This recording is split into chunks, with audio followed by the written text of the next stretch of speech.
we go. Hello, hello. Say hey as you're popping in the hive. Or buzzing into the hive. I would say something wrong. There we go. Goodness gracious. I was having a time. I always have a time, no matter how ready I think I am. I couldn't get my iPad was stuck in the last video I did and it wouldn't clear, and I could not get it to go off the page, and I was sitting there trying to get it. So hello, hello. So who is excited about tonight? This scarecrow is so fun. It's so cute, I think. I'm trying to base coat its base. I've been working on it and then was trying to give it another coat while I was waiting for the it to pop up and say that I was live. So hey Angie, Noreen, Irina. So it is super fun to paint, definitely. Hey Cheryl and Kimberly and Sue. So I have a couple of things to show you. I have the pattern available. So if you want to buy the pattern, it has all the tracers in it, you know, all the templates. So it has the full-size template for the scarecrow and the snowman. They're basically you know, the same head shape and stuff, but they have different noses and different tags and stuff. So it's all in one. I didn't like do two separate patterns or anything like that. You get a lot of bang for your buck that way. So so that's the pattern, and it has both of them on there. So you can cut them on a scroll saw. The SVG is also available, and I tried to put that in the title as well, so it's not as confusing. But you can cut out the circle. You can buy circles. You can buy a square tag. You know, I have the manila square tags. You can switch it up to be any way you want. Hey, Betty Joe. You can trace the lettering and write it yourself. If you have a laser and you want to cut it all out, that's fine. I did the block as a I did it on a wood block, and this looks like super yellow in the camera, but it's not. It's deep ochre, which is just a really pretty fall gold. Oh, Noah. Hi, Noah. But I did it on a 2-inch block wood. You know that I've loved 2-inch block wood, chunky stuff since, you know, it's been 27 years. I don't know. I never can remember exactly, but it started the whole house building thing, and we had so much of it between my neighbor, me, or us, and my in-laws. So I just love the fact that you can set it down, you can put it in a windowsill, you can put it on a tray. I've had this tray decorated with it. I love to do, you can do a tiered tray if you're doing that. So many things. Shelf, windowsill, all the things. Oh, I see, look, the heart's going up for it. So I love his eyes. His eyes are so cute. I did them green because Mark has the prettiest green eyes. But you can definitely do it on 1 inch. This is super cute to put on. This is a 1x8 that is 8 inches long, but you could also use a regular 1 inch board. Oh, I was going to grab my board over there. And you could make a sign and, you know, have this on one end and put, you know, autumn or fall is my favorite, or whatever you would want to do. So you can use it in a lot of different ways. We are offering, I'm going to do with it, a wood kit for those of you that don't have a scroll saw, you don't have a bandsaw, and you don't have a laser, but you still like to do things. I just like trying to hit all the points. You can go to Lowe's and get a 2x8 board and have it cut into pieces. The other thing I like to do is if I buy one and just even have them cut it in half, or I just get a whole one, and because I have a van, so I just run it down it. But I love to use a miter saw for straight cuts. Just that's what I always use for all my straight cuts. But I just cut it all up. We use these blocks back in, what did I do them for? I don't even remember now. But they came out to be $1 a block. So this wood has come down in price a lot. So it's not expensive to make. by any means. And by the time you embellish it, you can sell them for quite a bit. But I did like a raggy bow on it and kind of did, I mean, it's not clear primitive, but it's kind of got that twist to it. So this is a 2x8, Kathy, and it's 8 inches long, cut into 8-inch pieces. So I lined them all up a couple weeks ago, and I primered them all with white, like a white roll-on primer, just because, you know, a lot of times 2x4s are knotted and stuff. Some are better than others. And thank you, Tracy, for spreading the honey. I love it when y'all do that, and it helps me so much, so thank you. But anyway, and then I have a reel coming out tomorrow with a good painting hack to get this black that makes it tons easier. So be watching for that. But anyway, it's a cheap way to do it, but you can also do it on wood. You can also buy you know, like I showed you in my live the other day at Hobby Lobby, like there's wood squares, and they come out to be like $1.25. You can just do a lot of different, you can put it on a lot of different surfaces. I think he's super cute. You can also, you know, just trace, oh dear, what did I do? Oh, you can also, the outline for his head and hat and stuff, you know, trace that on, you can trace that onto the wood. You can also cut it out as a solid piece if you don't want to do that. I kind of like sometimes, like it's always easier to paint on a wood shape than it is just on flat painting. But I love the look of just that hand-painted on wood look with 3D embellishments. I think it's really fun to do that. So anyway, he is just so fun to make, and I had so much fun creating him. So we did do the wood kits. So if it has like the star button in it, and then the other 4 pieces, and then in the tag in it is engraved, and I hope I brought that in here. So this is the winter one for the snowman, and it says bundle up, and this one says no crows. So those are engraved, so you don't even have to hand paint it. So that makes it super easy to just add that to your stuff, you know, embellish it with those, and that takes the hard part out of like the little intricate cutting or the lettering. So it just kind of speeds it up. So anyway, so that's the scoop on him, and we will get started on him. I do have the snowman block, but I need to repaint him, and I did not get time because I messed up his eyes. I made them, number 1, too little, and number 2, too close together, and I'm not happy with him. And I kept thinking I'll get time. Of course I did not, but it is super cute as well. But it says bundle up, which I think is really cute. It's a good winter sign to leave out all winter. So this is the snowman. So which do you like better? Do you like the scarecrow or the snowman? Like, what is your favorite? There they are. Which do you like better? I think my comments froze. Just tell me which you like better. Now I lost my page. There we go. Stupid iPad. Okay, there we go. You can't choose. Angie says she can't choose. Snowmen are just, I think Scarecrow, I love to decorate for fall, and Scarecrow are just cute. I love scarecrows. I just think they're so fun, and their expressions and stuff. But Snowman is that classic thing that takes you the long haul, because it takes you clear through the holidays, clear into the dead of winter until, you know, you get ready to decorate. But I didn't do that great of a job on him. I didn't like his eyes. Like, I don't even know why I didn't notice it until I got clear down. I pulled him back, and I'm like, and I'd already glued his nose on, so it wasn't like I could sand it off and start again or anything like that. So, yeah.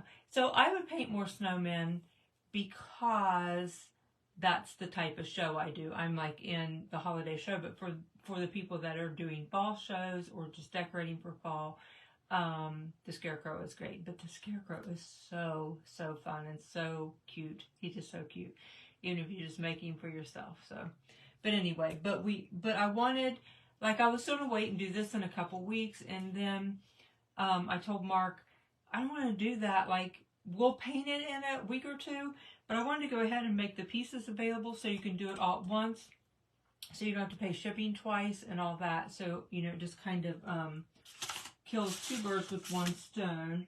These are the turkey wattles. There's 2 to a pack, and they're in there. So, those are available tonight too. So you can just kind of get it all together. Okay. Dorothy said she likes the Santa the most, the one that we did back in for Christmas in July. Whoops, I can't get him in camera. Yep, I like him too. So, very cute. But just fun to do those block sitters in there. They really do sell really good. So I wanted to go ahead and get this done so you just get an idea about it, even though we won't paint him for a week or two. But I did want to make that kit available. So I don't often get Mark to do a lot of etching and stuff, you know, like to sell, because it just kind of takes longer and all that. But I love to be able to offer that when I can, because it's so quick. And if you're not a good letter and you hate it, it's so easy just to tap that cosmetic sponge over it and kind of get rolling and it looks nice. But if you have the pattern, if you buy the pattern, you can reduce it, you can blow it up. I do that all the time, like on copiers and stuff. You can make him much smaller, you can make him much bigger. The edges are painted. Yeah, they're painted. So I just did the bow on top, but I did paint the edges. So I did that on both of them. This one's with the tan. That's the burlap. So yes, Mary, they are. Yeah, the one we did on Flurry Fest, he kind of is half on there looking out, but I like him too. Yeah. So the pattern, Carol, is it's 310. Sorry, 310 Prim Scarecrow and Snowman. And it has both in there. Like, it's the instructions for both of them separately. So, you know, you can see first one, Scarecrow. It tells you all the paint colors. You know, face, shirt, raffia, how to do all that. You refer back to the tortilla tutorial. And then there's all the instructions for the snowman and paint list.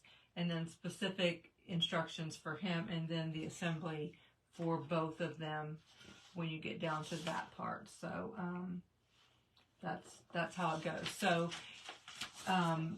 the pattern, I have some questions about that. Like, I have some mail order patterns on Etsy, but for the most part they are all digital download that you print yourself. They are always a full-size template. Even if it's a bigger pattern, those sheets match up next to each other and you just tape them together and it almost fits together like a puzzle. And then it becomes a full-size template, so you never have to blow something up or anything like that. But they all print on letter paper. But I'm not fooling a lot with mail order. You know, they changed the flat. I don't know. Just lots of changes. Shipping, it's hard. So many of them, like so many through Etsy, get lost. I lose time and money, and it's just crazy. The other thing with mail order a lot on Etsy is it doesn't have as much, but people still think they're getting the finished product in the mail for $10. And it's just, you know, it's just easier if it's just digital, and then it clears up some confusion, I feel like. So, anyway, now I've got glitter everywhere. So we're going to get started on him, and I will get going. I really like when you offer payment. Yeah, and if the other thing I've started offering is if you buy the SBG, I forgot to add it, so I'll have to go back in and add that. On the SBG, I've been also have the ability now to add the PDF file in there. So when you buy the SBG, you get both. You can download the instructions, and so that's really nice because some people. I mean, hardly any SVGs come with instructions, like they just come with the file. So it's nice to have that written instruction for the paint color supply list or whatever. So I have been doing that. But the wood kits will be available tonight. The wattles, and that's such a funny word every time I say it. I've got the wattles. The wood kits for the scarecrow, the snowman, and the turkey wattles for the tea lights. In the wattle, it's this right here. A lot of you didn't want to cut that. So those are available. So all that is available tonight, so you don't have to do shipping again, pay shipping again when we do the snowman in a week or two. So that kind of put me in a bit of a rush, and I worked myself like crazy just trying to get it all together, but I thought it would just be better for you if I did that. Okay, hey Laura. So let's get going and go on a carnival ride of bringing the camera down here in place. Put the glue gun out of the way. So anyway, let me move this. So I started base painting a scarecrow, but I really wanted to have it clear done. But, you know, of course I don't, because I'm a loser. I feel like no matter how hard I try, I usually just don't get it together. So this is my block, and you just take, this is, you know, I trace onto the tracing paper. But I already started basing his face in, so it's about done. I love the black background. I just love how it looks. I've had so much fun. I just like enjoyed painting it so much. And I just kept thinking, man, and like I said, it's not like it's Clever and Primitive or anything, but I just kept thinking, this is why I loved painting the primitive stuff. And it kept thinking, I felt like it was like, yes, I'm back home, kind of like, this is my jam. Is that the word? You know, like, as silly as that sounds, like, yep, this is it. So, so I really liked painting him. So for his hat, I used yellow ochre, and I think that's a really good color. And let me lay my pieces out here. So there's the hat brim, the nose, the crow, and the sign, or the tag. But you can use, if you're not cutting them or buying them, you can use any kind of tag. You can write anything on it. It doesn't have to be no crows. You could put, you know, fall or harvest or thankful, you know all the things you could say. So a little place there that needs touched up. So you always have the freedom to do whatever you want as far as wording if you're cutting your own. So I think his face is pretty good. So I'm gonna wipe my brush off here. I was gonna dunk it in the water, but I only brought one water in, so yellow oak, deep ochre is what I'm gonna use, and I'm gonna give this a little sand. Move that back a bit. I am all whopper jawed. Sorry, that's driving me nuts. I need to take this paper off. I had it on here for Christmas in July, I think, and my silicone mat is underneath it, and I need to get that out, like get the paper off and get back to that. So much easier to work on. So, oops, I got warm beige out on the side of my black. The nice thing about black too is you can go back and touch up over it with black like I did up there. I'm trying to wipe that off a little bit. So I'm anxious to go back. What's the face color? Warm beige. So you can screenshot it if you need to. Or you can take notes, or you can just buy it and it's all in the pattern. Whoops, oh, almost got in the wrong thing.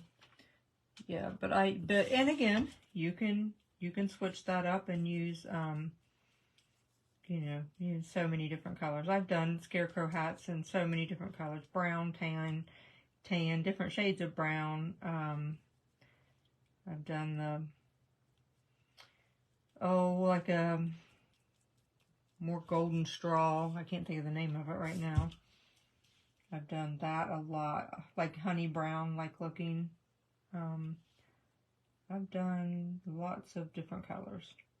And I have way too much paint on this, so I'm like leaving a ridge, which I don't really want to do.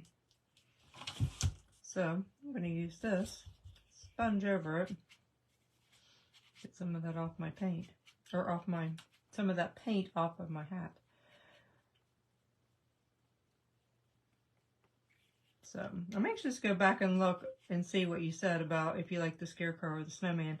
It looked like a lot of snowman comments going up, but we're in the thick of, every time I look up, that looks screaming yellow on the iPad. Goodness gracious. It's not at all. It's such a pretty color. It's really pretty. I always feel like I don't do, like fall is one of my favorites, and I don't feel like every year that I really do much in it lately, because we've been doing Christmas in July, near the end of July, and then that kind of fades into August by the time we fill orders, and usually sometimes we restock a little bit, sometimes not, and just get rolling on everything. I'm going to try my hardest to do Christmas in July a little bit earlier next year, earlier in July, so it doesn't collide with so many things. I don't know if that'll happen, but that's what I'm kind of thinking or hoping. So I don't know. It's hard to fit everything in. I always think, man, if I had a team. Sorry. That just took care of all my back end stuff. That's a time sucker. I'm sorry. I sucked something down my throat.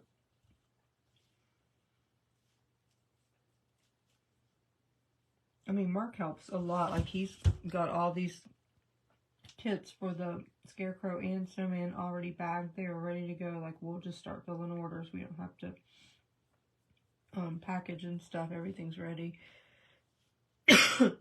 But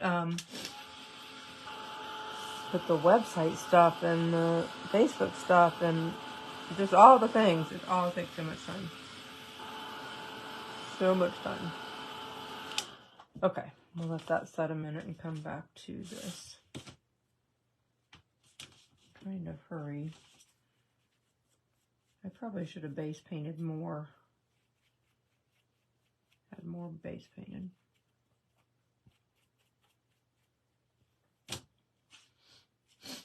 So how many of you are getting ready for a show? I mean, I know some of you have told me you are, but I just wondered in the group, like, are there a lot of you that do shows, or do you just mainly do you do for a shop or a show or for gifts? Or do you just craft for yourself, like for family and friends? Like, what is your drive, I guess, for when you're making stuff?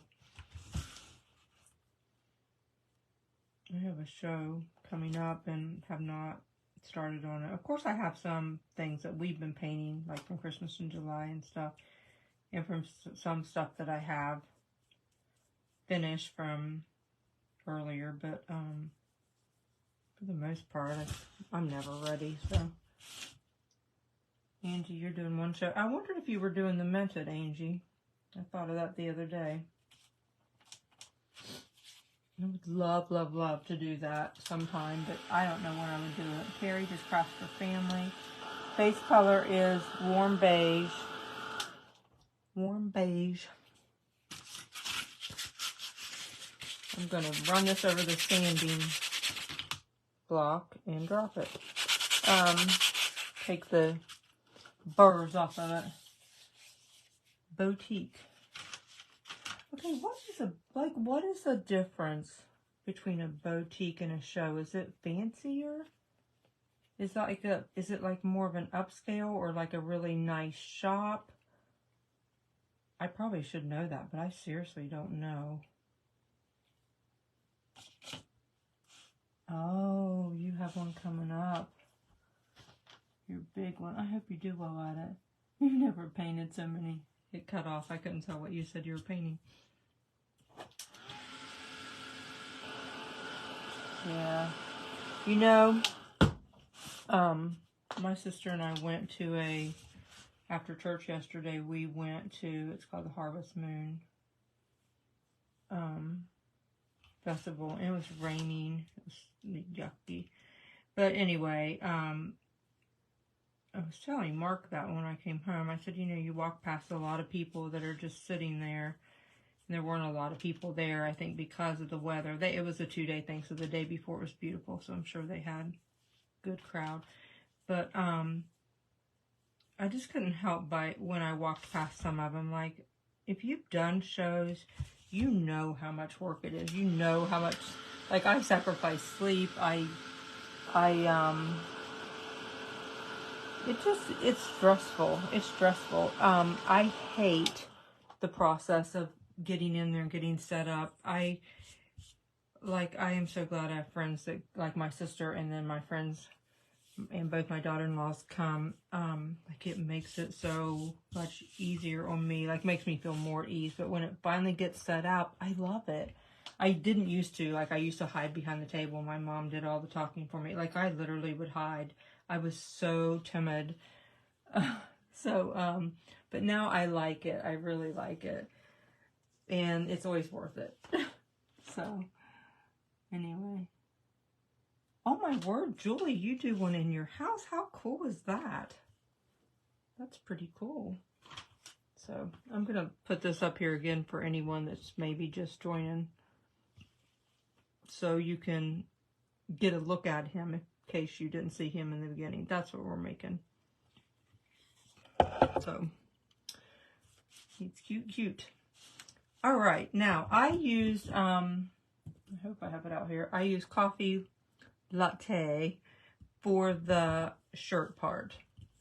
So, I love this color. I think it's so pretty. And my other one was so thick, which their paint's thick anyway. But, sorry, I was biting the plastic off and it stuck in my mouth. But it was so thick I couldn't even hardly get it out of the bottle. And there wasn't much left. It's old. It was old, old, old. So I chucked it and got a new bottle the other day. When I went to Hobby Lobby, I went for a specific paint list. And that's when I found all that stuff on sale. Good night. It was so fun. I bought paints for myself, paints for my sister. So much paint. So much paint.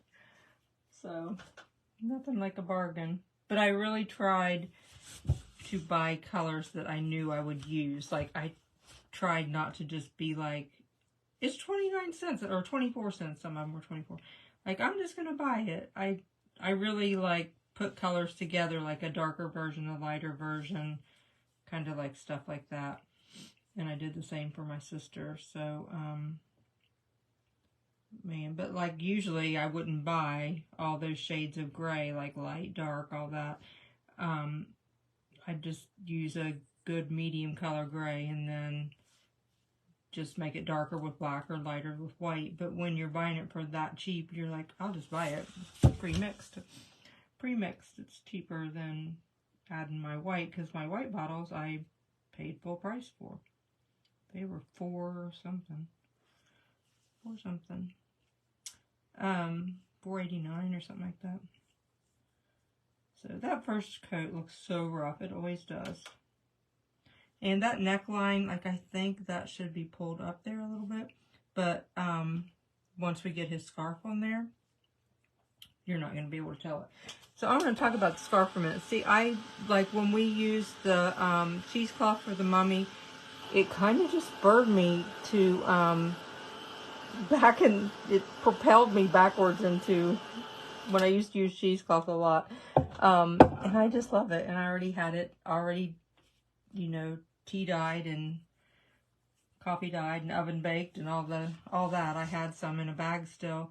And I looked at Hobby Lobby so I could tell you, and they have a pack there, like it's in the notions part in a package, and it's just white,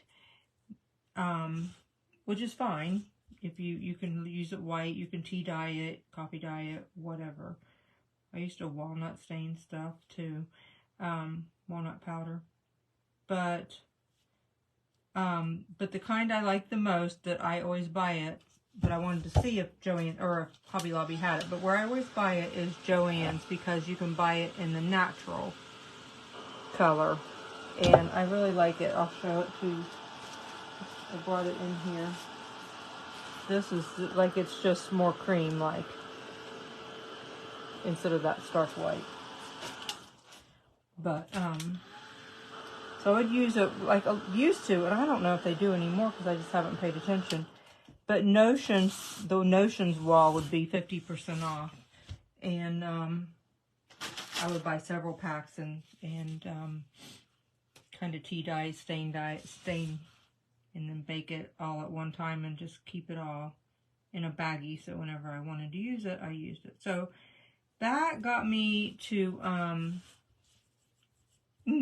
just got me just wanting to make something with the cheesecloth, and I just kind of started messing around with that scarecrow, and it was so fun. I had so much fun painting him. So I had to use the cheesecloth, and I used it on the snowman too. But you can use homespun or flannel or whatever you want. Like, you don't have to use it. I just like the look of it. All right, so we got him base. Let's get going and get to the fun stuff. That's the not so fun stuff. Necessary to get where we need to go, but not so fun. All right. So for the tag, I used buttermilk. I didn't want to use the stark white, so I just used light. Actually, it's light buttermilk. And I just want to give it a really easy tapping across. And you can sand it a little bit and kind of blow on it so you don't want to get all that down in your engraving. How can you not go crazy though with that good of a deal? It's like, and the girl at the register just said, oh, we're just making room for like newer colors that are coming in, and some of them aren't as, you know, popular and stuff. But someone else, and I never can remember, said that they were told that they were coming in with their own line of paints. So I don't know. It may be a little of both. So anyway.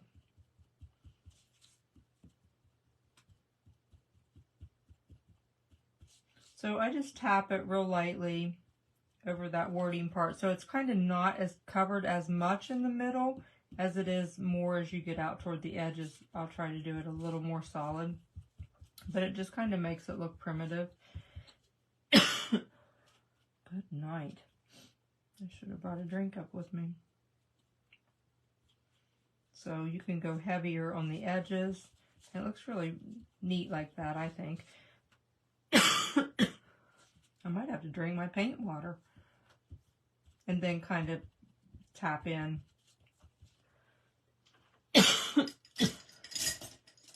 And then cough some more. But like, I just keep, you know, just keep a pen or something. I really didn't get any down in there, I don't think, but I just wanted to say that if you do, just take a pen, safety pen, straight pen. These come from Dollar Tree.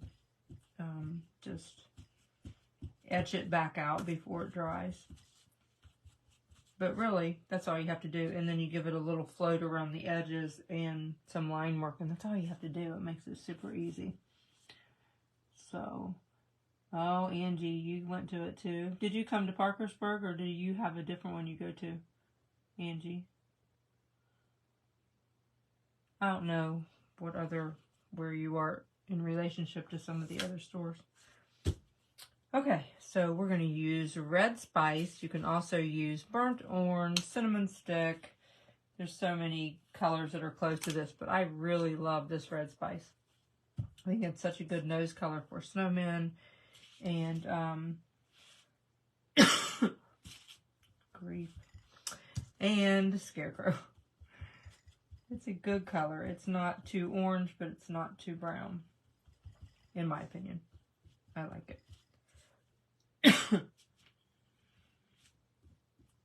I'm so sorry. That's annoying to keep coughing when you're in someone's ear. So I am sorry.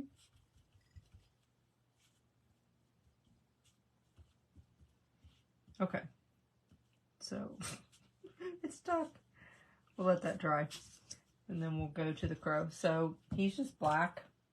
And his nose, or his beak, not his nose. His nose is, I just used the yellow ochre with a little bit of the red spice mixed into it.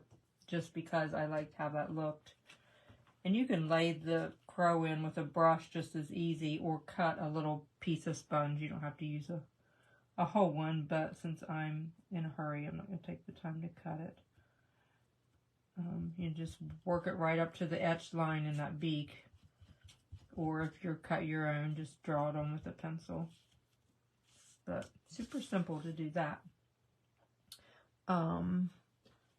Let's get a little brush and take some of the deep ochre and a little bit of the red spice. And then just paint his beak on. And you could use straight yellow ochre too if you like the look of that.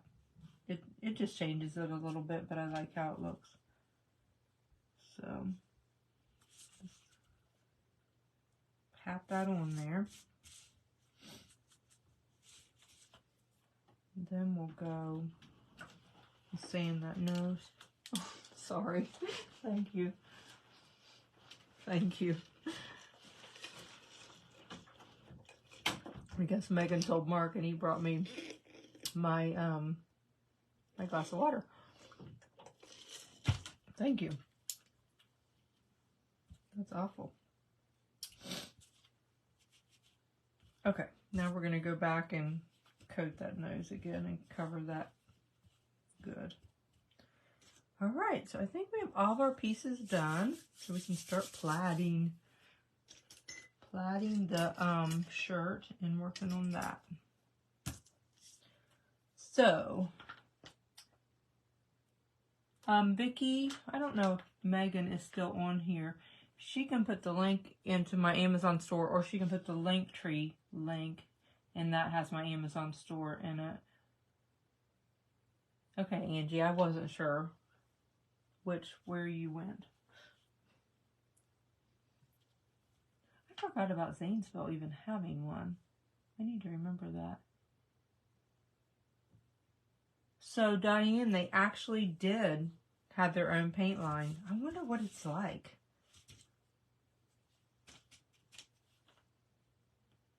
I'm really partial to folk art, and I like Ceramco, but I use Americana and folk art the most. I don't know. All right. Let's move on. Get this out of the way.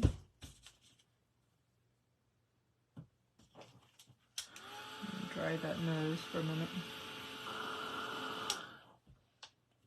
I have like a grain in my wood right there that's bugging me. Now I just got there. So let's get that out of the way. Wipe off my hands so we can get going. So we're going to use espresso to shade with. And so we're going to do that around the hat.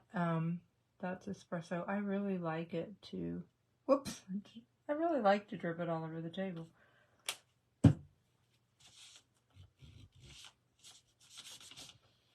Okay. Y'all, it's just crazy. So we're going to do a little floating. Just a little. So like I said, we're going to use espresso for that, and we're going to go around, I'm going to go around the tag first. So I'm just going to dip in that and wipe it off with my baby wipe, and then just give that a little shading around the edge, pretty rough looking.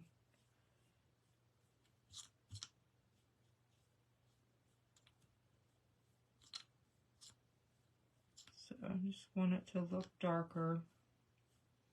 And it's kind of rougher, I guess, because I don't have it. It goes down in the grain, I guess, more, so it's easy to make it look pretty rustic. I'll let that dry a minute and then hit it again. The nose, we're going to do that right side and across the bottom.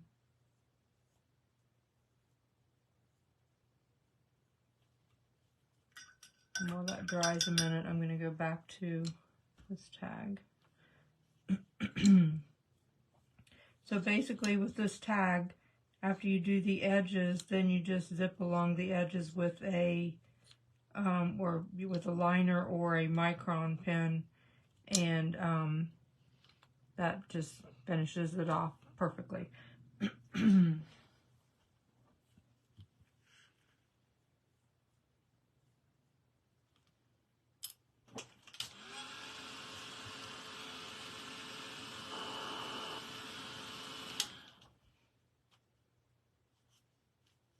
Alright, so then I just zipped along the bottom there, and then we'll go down the side with some white after that dries. So we'll just put that aside. I'm going to use, oh, that's my brushes in that. I'm going to put a little bit on his beak. And then we're going to move along to the hat brim. So I'm going to get a little bit bigger shader, angle shader, and dip that in this espresso again. And I'm going to take a baby wipe and kind of go along that edge so that paint moves better. And we'll probably do this twice to get it. I said twice, but it sounded like I said twiced. That's not what I said. Even though it sounded like it. I slurred that a little bit. But I promise I didn't say that. Twiced. Sounds like something my grandma would have said. So I'm just going to start across that top and leave that left edge. I'm just going to kind of come down around the right edge. Isn't that so pretty when you add that color? It's so pretty. Shading is just amazing. So I'm going to blow that dry so I don't start back in there and mess up that curve. Okay, I don't want to take it back off, so I'm going to just pick it back up there. I'm going to have to fix that area right there. And then just come right across the bottom, which I need some more paint in there.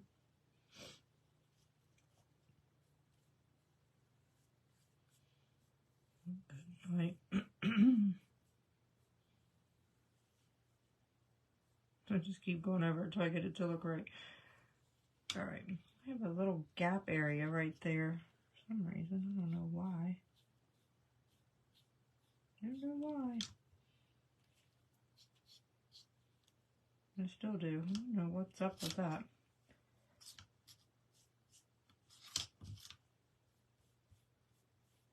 Alright. Knock it down there with my finger a bit. I'm trying to let that dry and go back in, and I just have like a little place there. Okay. So I'm going to re-wet my brush, get back into the espresso, and wet that a little. And go again. I'm not really starting at the bottom because I'm going to bring some white in on that side, so I'm just kind of starting midway up there. But there we go.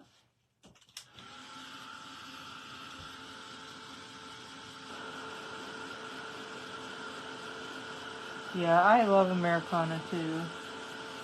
I hope they don't discontinue Americana or folk art.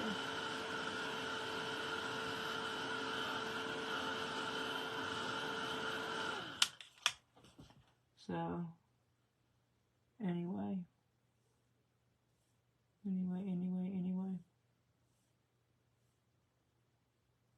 I just thought I saw someone that said, "Thank you, Morgan." And I was wondering if it's the Morgan I know. Oh, I need white out. I almost use buttermilk, light buttermilk, which would work fine, but we'll go to white. I should have just used light buttermilk. So, I'm going to get in the white and kind of go up that side of my nose while I'm in the white, and then kind of blend it, tap it down with my finger there, where it goes into the brown. So it blends better. And then I'm just going to kind of roughly put that in there, and then by the time we dry brush it, it'll all be fine and look right. And I kind of take my finger and blend it into the brown. Let that dry. And then on the bird, you can float it a little bit, but basically really all you need to do is you can just dry brush him and skip the floating, really, because it doesn't really show up much. The dry brushing works so much better. Charlene, I will get it up as soon as I can get it. She still did not give it to me, so I'm going to draw it myself and get it in there, but I was just trying to get ready for this, so I have not gotten to work on it. I did ask her for it yesterday, and she forgot to give it to me again. So I just decided that I'm going to just do it from, I have her ornament here, so I'm just going to make it and post it myself, so I can get it in there. I feel bad that that I still don't have it in there. So I will try to get that done.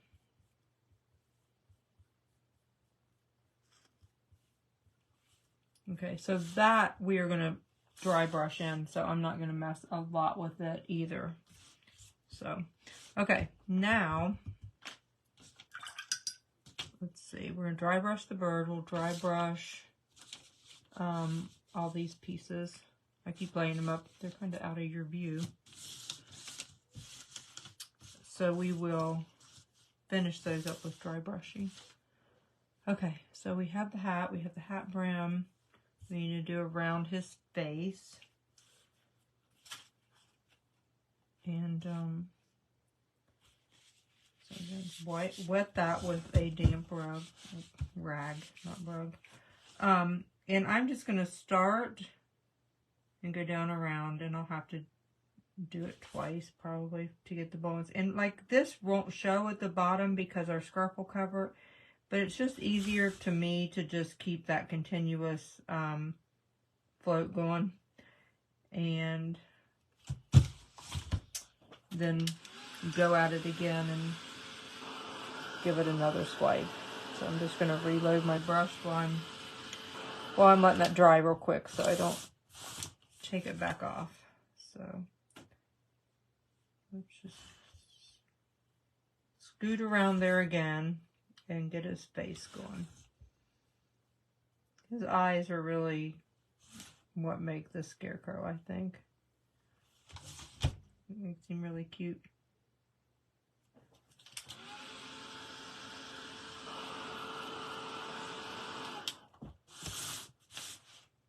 So I didn't go out as far in some of those places, so that's what I'm fixing. I just put my hand in the other one. All right, so I think we are ready. Oh, we're gonna black. No, we'll not do that yet.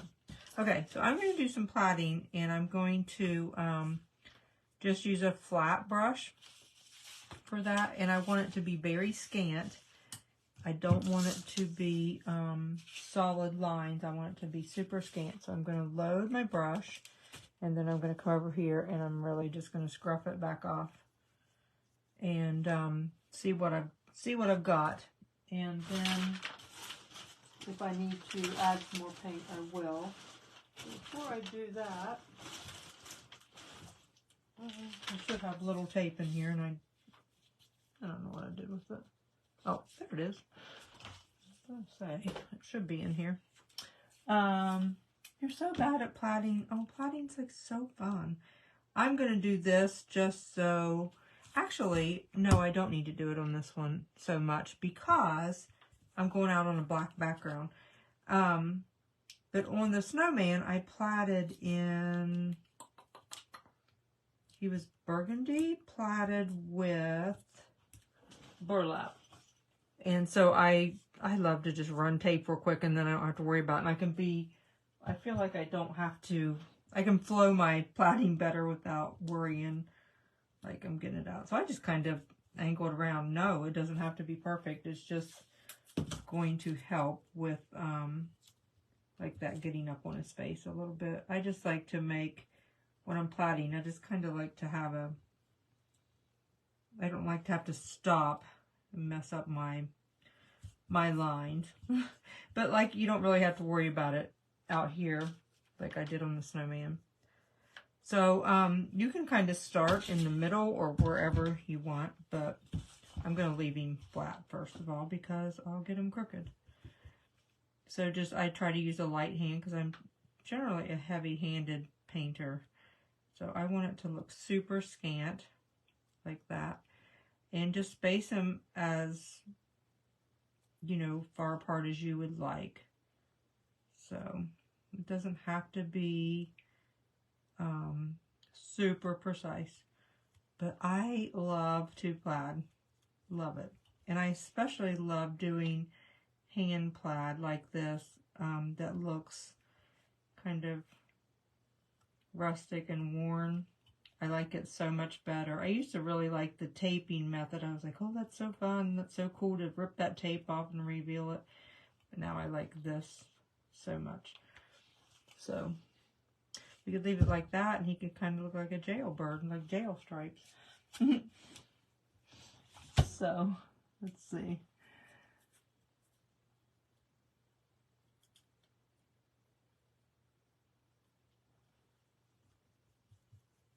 Okay, now I'm going to go across. So let's see, I'm going to take it about right there. Go across, make sure I'm going straight. And he's kind of like almost at an angle. He's not straight on, which is why his shirt comes up like that. It's almost like he's looking out is how I drew him on the paper. That is on purpose. And so then we'll bring this one right here. Love, love, love it. Now, if you have lines that are too dark, I just take a piece of sandpaper and scrub over it, and that works perfect. Okay, so now let's go back in and darken the intersections. And I just hit the camera. And that makes all the difference in the world. So you want a little more paint on it for this because you want that to show up. Do a little bit right there. So one of my favorite things to do is plaiting. I'd plait it all if I could. I just like it. So now you can leave it just like that. Either way, I do this all the time. I also sometimes just like to throw a line in, which then changes it to what? Tartan plaid? Is that what it's called? So I just pick one side of the line or the other and then just add like a fine line. Again, these eyeliner brushes, if you're newer or haven't been around for a long time, wait a minute, hold that. That line was as crooked as all get out. You can get like 100 of these disposable eyeliner brushes. They are great liner brushes, and you can use them over and over again, and then just pitch it when you want to, and they're amazing. So they're in my Amazon list. And then the other thing that we'll use tonight that are just great are the set of dry brushes, and they're not expensive either, and you get like 18 of them, all sizes, and round and square, or round and flat. So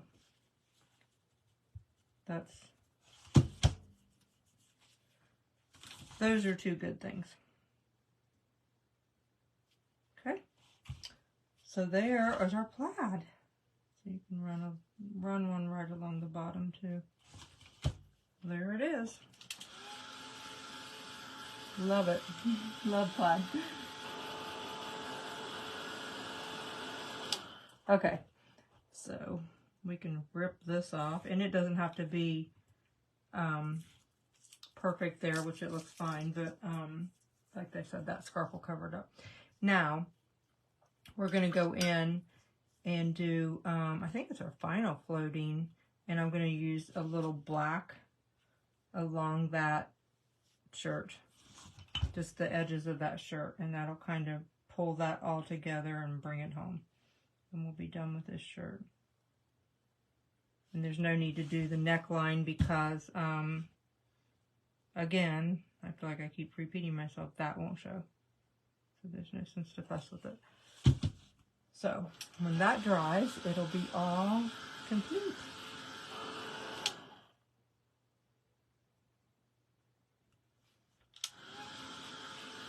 What do you think so far? You like it?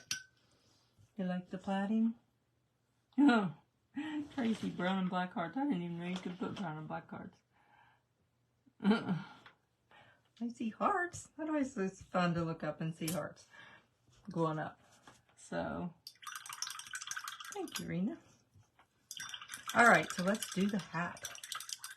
So we're going to dry brush the hat. And if you look at it, I don't know if you can tell it as much on here, we're going to go this way and then this way horizontally and then vertically, just to kind of give it a straw rough texture. So let me get in my dry brushes.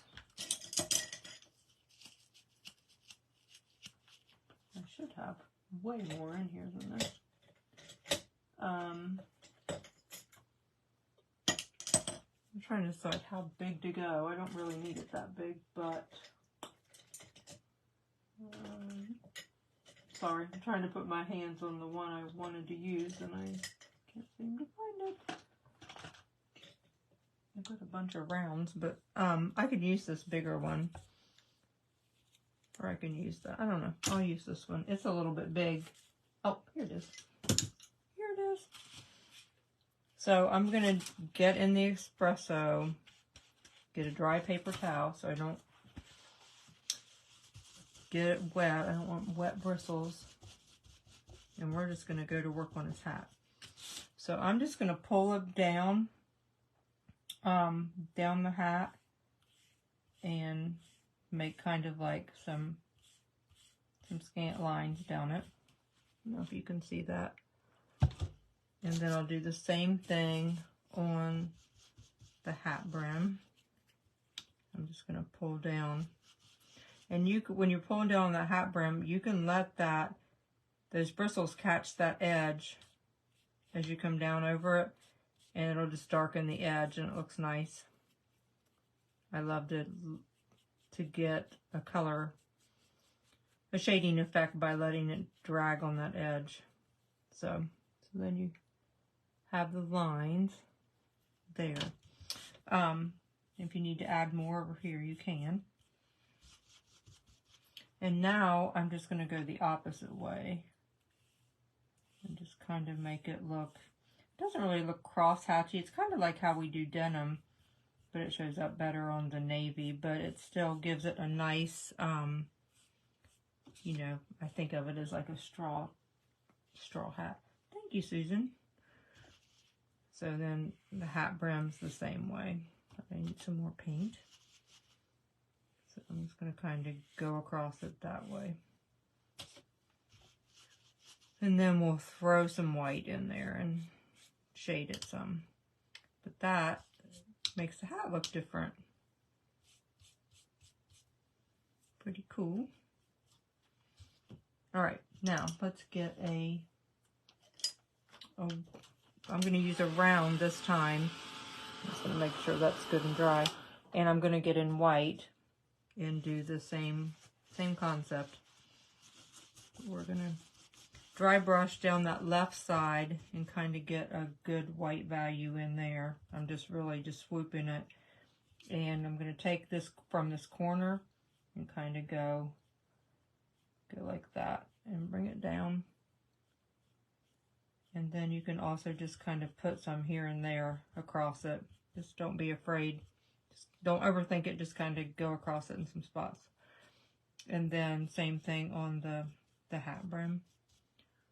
I just kind of some swatches here and there. And then I'll kind of take that back off that edge so that kind of blends better into that transition there.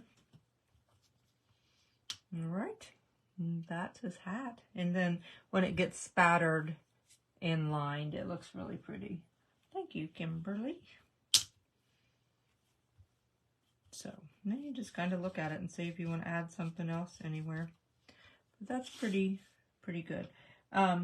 You can kind of, like on mine, I added a little bit over here, but then the scarf covers it up. But I did make a few swipes across it just because I like how it kind of softens stuff. So that is that.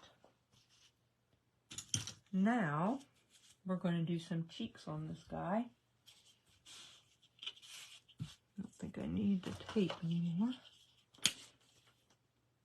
So we're using the use vintage tea rose or tea rose, any that folk art colors. There's any of those rosy colors in the folk art color, and then I just mix the brown. So you can use coffee latte or the espresso, either one, kind of just to mix it in there to dull that down. I really got in it that time. But when I mix that together on the paper towels, I'm drying it off, I kind of mix the two colors together, and it just gives a good cheek color. And you probably get so sick of hearing me say that, but here I am saying it again. You can kind of lay your hat brim on there for placement to kind of keep a good idea where you want that. While I have my white out, I forgot this. We're going to go over the crow. So just pick it up, let it rest against the edge, and pull it down, and that highlights that edge and the top of his head. And then on the chest area, kind of a little bit there. And really, that's all he needs, but it makes him look so much better just by doing that little bit. And while I'm here working on him, I'm going to get my dotting tool and throw an eye on it so it can be sitting there drying while we're working on other stuff. And then we'll go back and add the black dot. So I don't know if you remember the post when I posted, I said, this Scarecrow is giving me the major side eye. Like, he is major giving me the side eye. I don't know if you can see it at this angle, but yeah, he is. We're also, while we're in the white, going to give a wisp over the nose. It just looks nice to bring that down over that nose. And then we'll line around that. But coming together, huh? And we really don't need to do anything to that. You can dry brush the edges of it if you want. Instead of floating, you can definitely dry brush those edges and get a good effect. But you don't have to, but you can. All right, back to floating, which is where I stopped at. So I might have let that dry out. We will see. So again, I like to use my hat brim for placement, and I think I just got in his eye. And I kind of try to remember that he has bangs that's going to come down and all that. So I kind of just always try to gauge, and his face is turned just a little bit. I try to gauge where I think his face is going to be when I go to do cheeks or eyes by laying the hat brim and nose on. And you can swirl it or stomp it. You can float it. I tend to usually just use these dry brushes or a stencil brush and just tap it on.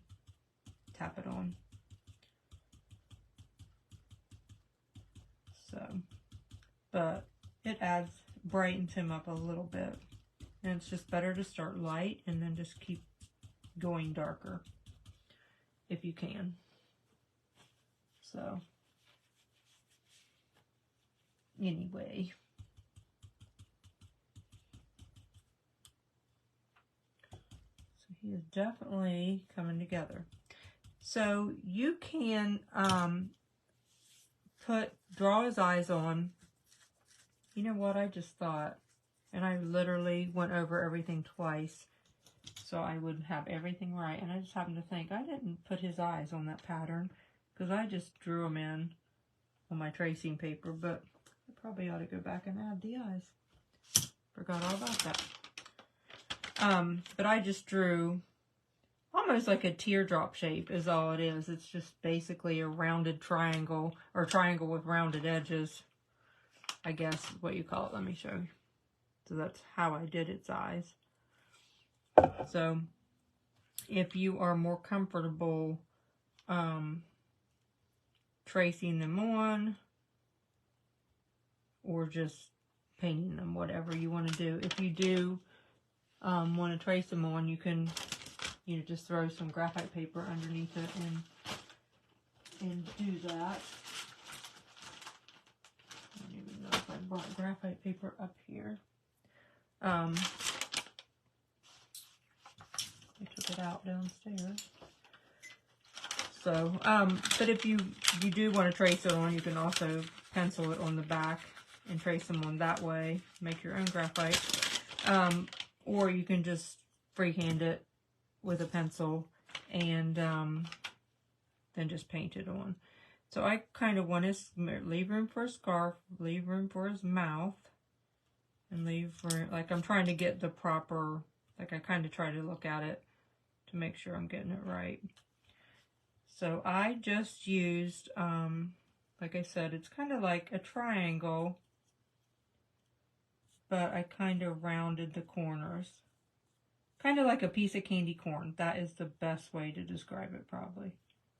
That is a good way to describe it. Candy corn, which I was eating earlier. It's so good.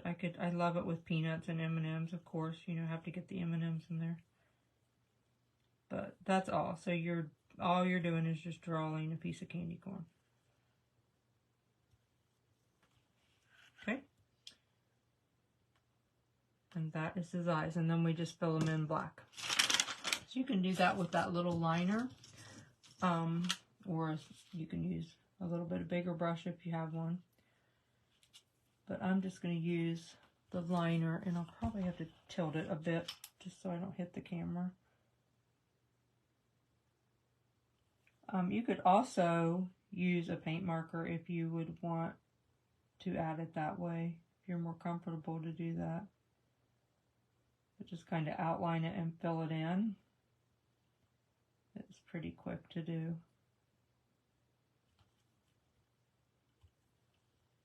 I'm trying to keep track of. Oh, Darlene.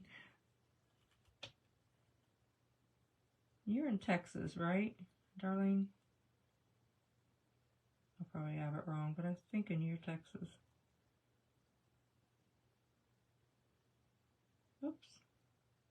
It goes really fast until you do something like that. You kind of slip your brush there a bit. So yeah, I thought you were. So is it hot there still, or is it better? Twice. I've done it twice, so that one's going to be bigger. So I said it's so easy. And then I get to looking at comments and fiddling around.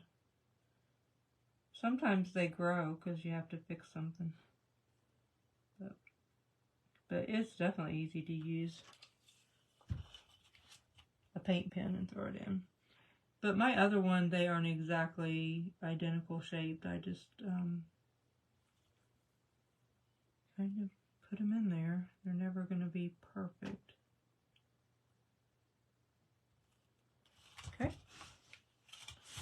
So let's add the color. I'm going to bring that one down a little bit since I did that on the other one.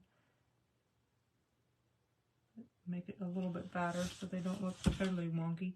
But I'm going to add some white along the bottom, and then on top of that I'm going to use Hauser medium green. And I had a little bit of brown on my brush, but I don't know that it made any difference at the time. So there are his eyes. He's got his candy corn on there. I'm gonna say maybe I should make it a little more rounded on the bottom. I think I flattened it out too much. Alright.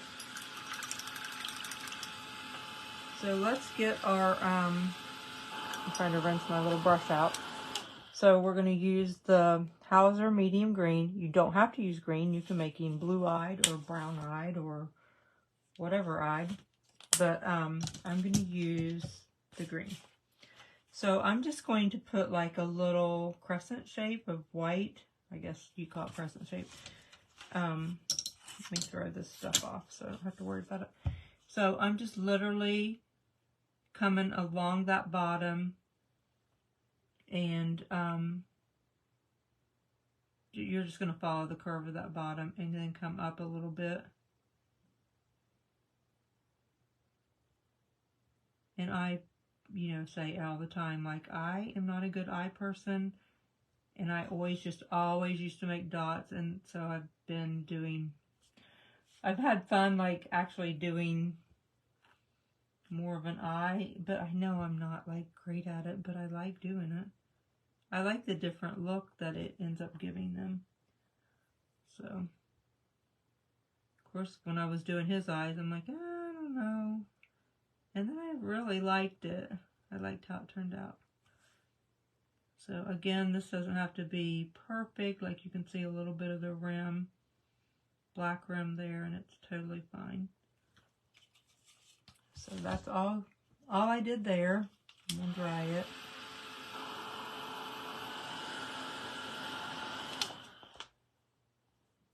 But this little brush, now in the Christmas at the Hive, my sister came.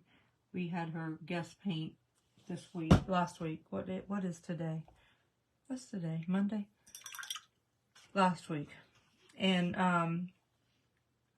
I used this liner, and she whipped out a liner with these great big long hairs on it. I'm like, oh my word. So she'd probably be using a liner with bristles on it. Yay long. I'll crack up at her. Alright. So this is the green, and we're literally doing the same thing on top, except instead of we brought the white up to the inside of the eyes, with the green we're going to follow that right above it, follow that same shape, but when we get to the outer edge, we're going to kind of bring it up some. So I'm just going to follow that. Hang on, let me get a drink.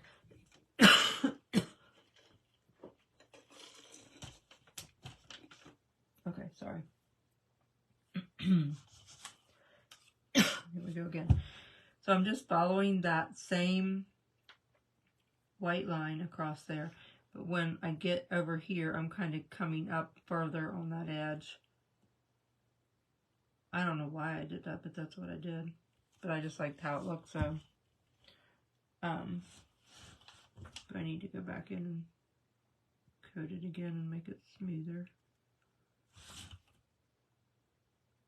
Whoop. You have to make that noise when you do it, and then it'll come out better. Whoop.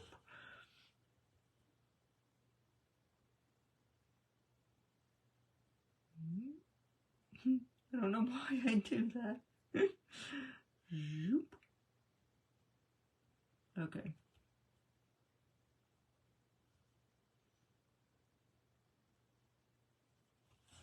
So there's part of his eyes.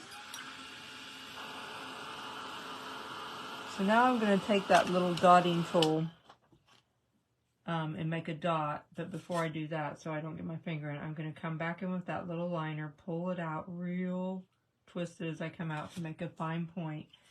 And then I'm going to tap it on the side just so I don't have a lot, because I want it to be scant. I'm just going to put a scant line right down his eye like that. Okay. And if you need to add more, I'm trying to make sure it shows up enough as it dries. Okay, and then I'm just going to make a dot in there. So get in my white. It's just going to go about, not really clear up in the corner, just kind of down a little bit.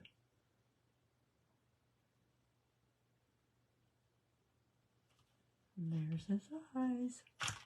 And then you can use your liner to do the eyelashes and eyebrows, or you can use a micron pen. I'm going to use a micron pen.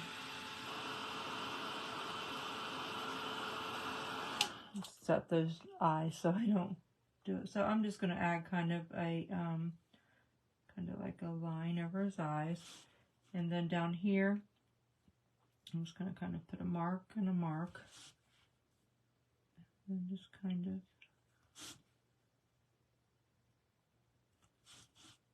that's all I did. Kind of get his eyes in there. Okay. Where's the nose? Oh, we have to do the eye. Let's do his mouth. Okay. So for his mouth, I'm just going to add 2 X's on either side of his cheek. I'm going to use this liner. So I'm going to kind of just put one there. I think I need some more paint. And one here. And then that one's a little bit bigger, of course. Okay. And then I'm going to use my number 2 micron.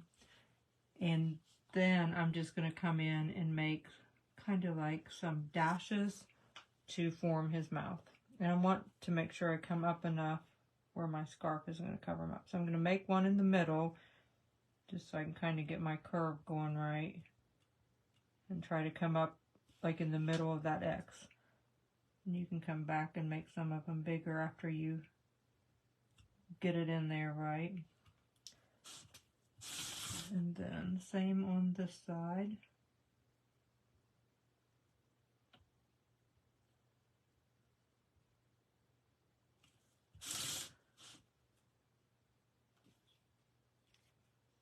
So that one comes up further in there. I don't like how that one came up in there. I'll probably smear it. I did. I should have left it alone, but just couldn't stand it. I had to see if I could fix it. Okay. Let's see. So we have his mouth on. We'll put him together a little bit. I'll tap some of that warm beige in there if I can get a hold of some. It kind of has a skin on it.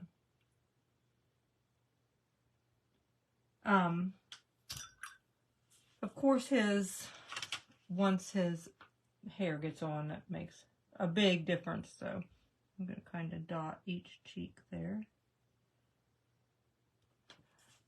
So there he is. So we need to go back and do a little dot in the crow eye. I'm just going to use this just because I already have it out. So I'm just going to put a little dot in his eye. So that's that. So we can spatter him and get him looking all good. So I didn't line everything, but I did line the hat. I don't want to use that one. I'll get my 2 out.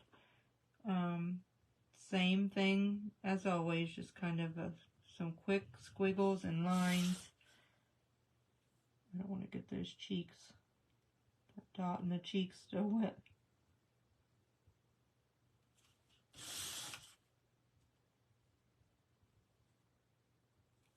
All right, and then I did that on the nose. I liked how it looked on the nose.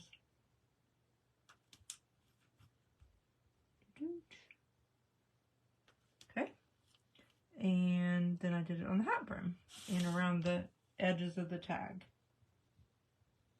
And that's all the line work I did on it.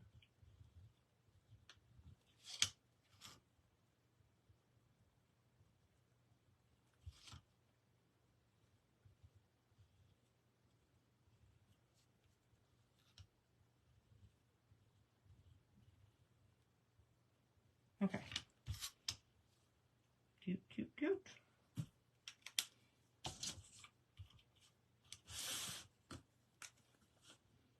So this is what I said is the last step for the tag, and I think that's all it needs besides the spattering.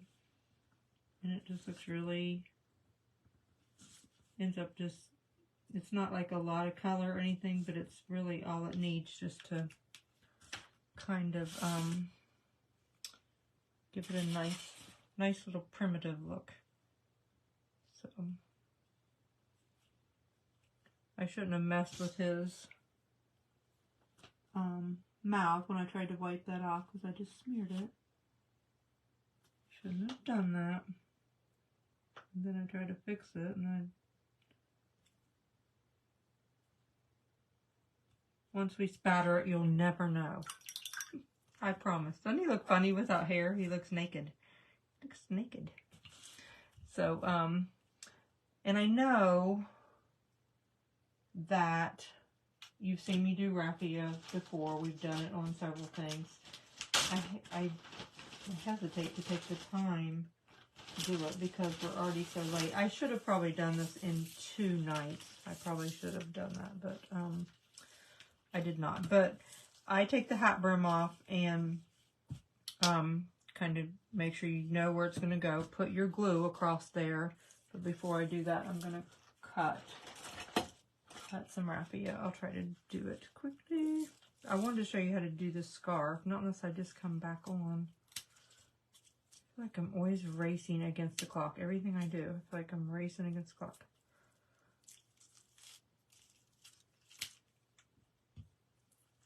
And you all are probably ready to be done.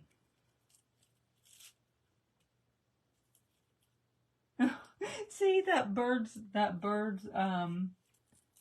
he needs ears? He ain't gonna have any ears. I don't know, I probably really messed that up. I'm not putting ears on him. His hair will cover up where his ears are supposed to go. We'll pretend. I'd probably have him looking like an elf. Be the elf scarecrow. That's like different raffia, different colored. Zoop. Get that out of there. Alright, so I'm going to make some shorter sprigs.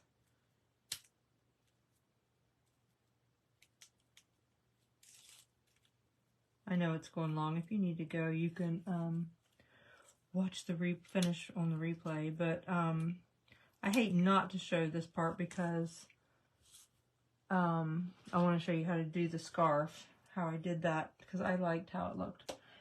But I'm just, once again, you kind of gauge where that's going to go, and get a different glue bottle. Let's try that. There we go. I'll kind of spread that out a little bit.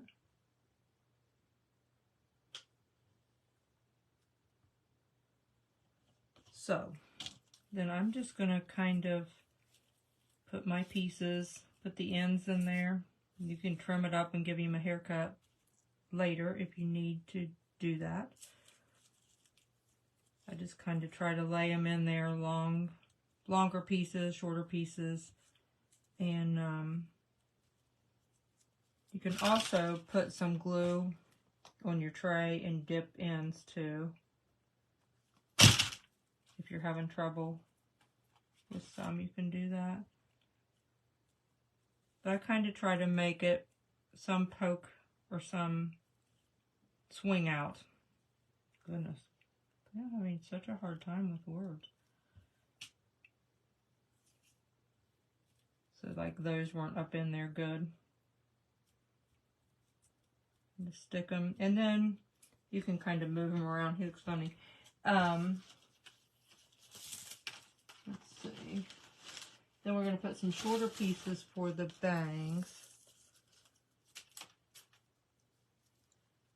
Hang on, I was getting another piece over here that's, I'm trying to pull it apart. Like sometimes they bunch up and you have to pull it apart a little bit. Okay. So those will need trimmed. I'm quite sure they need trimmed. This is stiff raffia. Sometimes it's so easy to work with, and other times it wants to give you fits. Okay, so I need some shorter pieces here, like beside where his bangs will be. So we'll add some.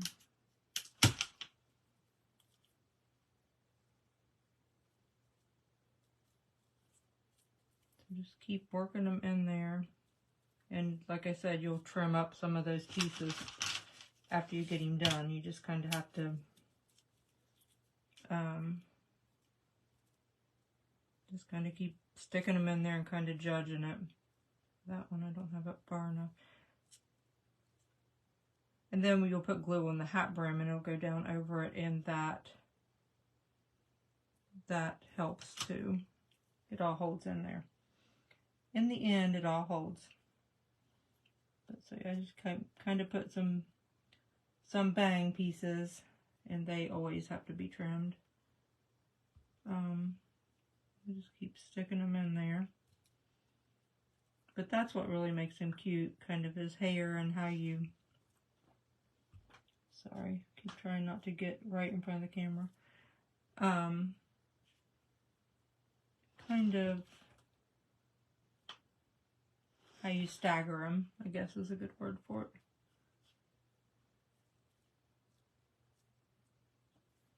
So he needs a couple long right there, longer. So I'm going to stick those right there, and then they need trimmed up for sure.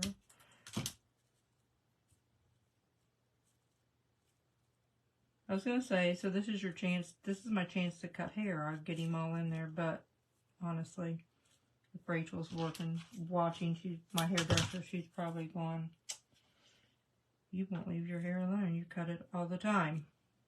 Because I do. And she's always nice to me about it. She never, like, gets on me. She probably wants to, but she doesn't. Okie dokie. Oops. So, I also try to put a couple sprigs going upward. We're almost done with the hair. Almost done. Hang with me. So, I kind of put some going up, and those will have to be trimmed.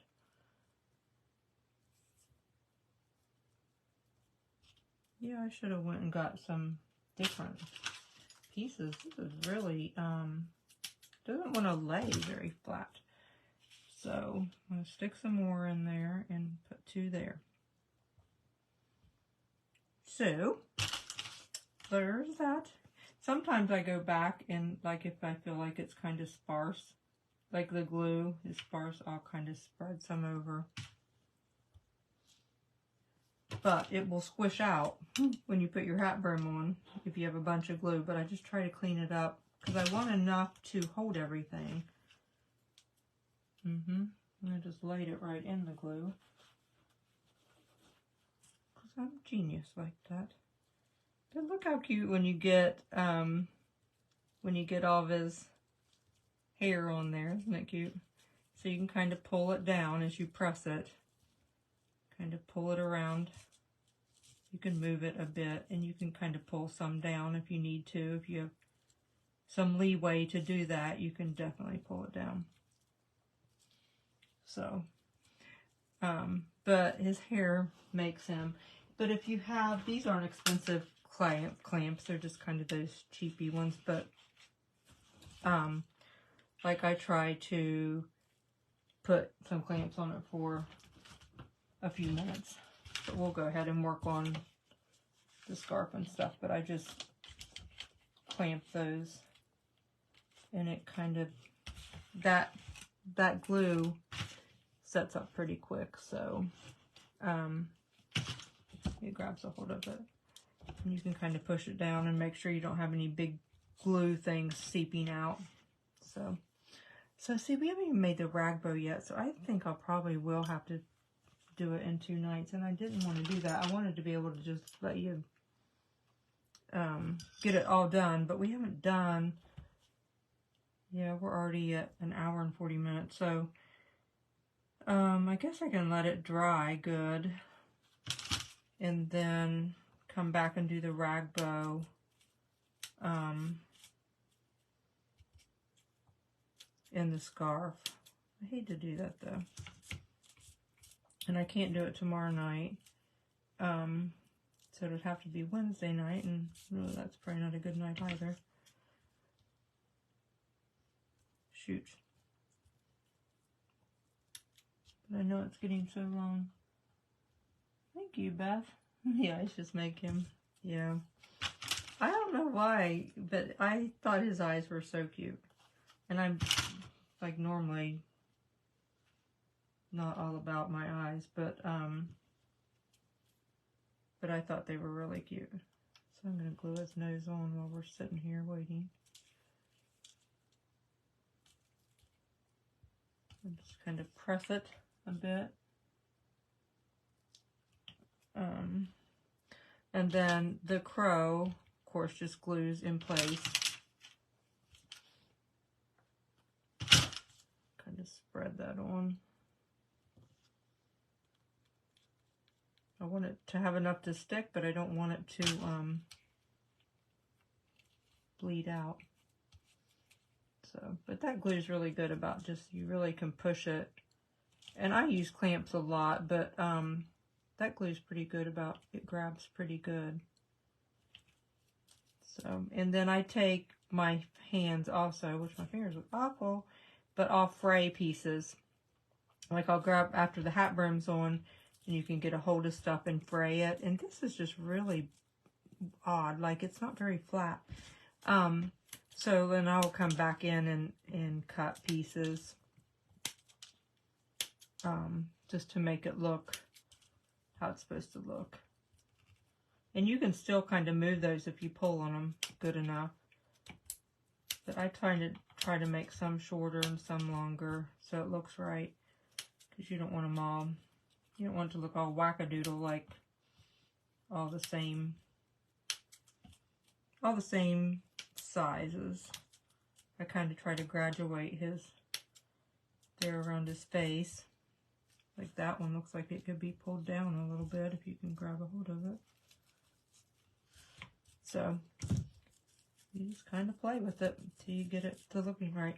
So I need to do the patches still. We need to fray that. We need to do the scarf, and we need to do the rag bow. But I have my glue gun and everything ready to go. But, gosh, we can't go like 2 hours. So we will glue. I have his stuff ready. I have the moss, and there's his patches. Here's his. This is what I meant about the cheesecloth, and then I dabbed it with the coffee mixture, and then bake it in the oven, and that gives it those darker places. But yeah, I had everything already cut out, and I just used a piece of burlap and the flannel that I used. And that flannel came from Joann's. I think it's a great scarecrow flannel. So just some Spanish moss, and just put some glue, and then kind of bunch it up and stick it on there. And then you can also trim the Spanish moss up.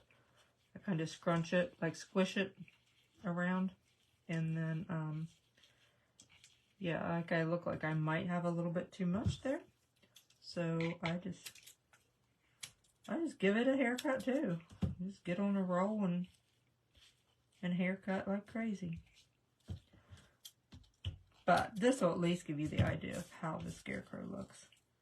And you can, like I said, you can pull some of these places around.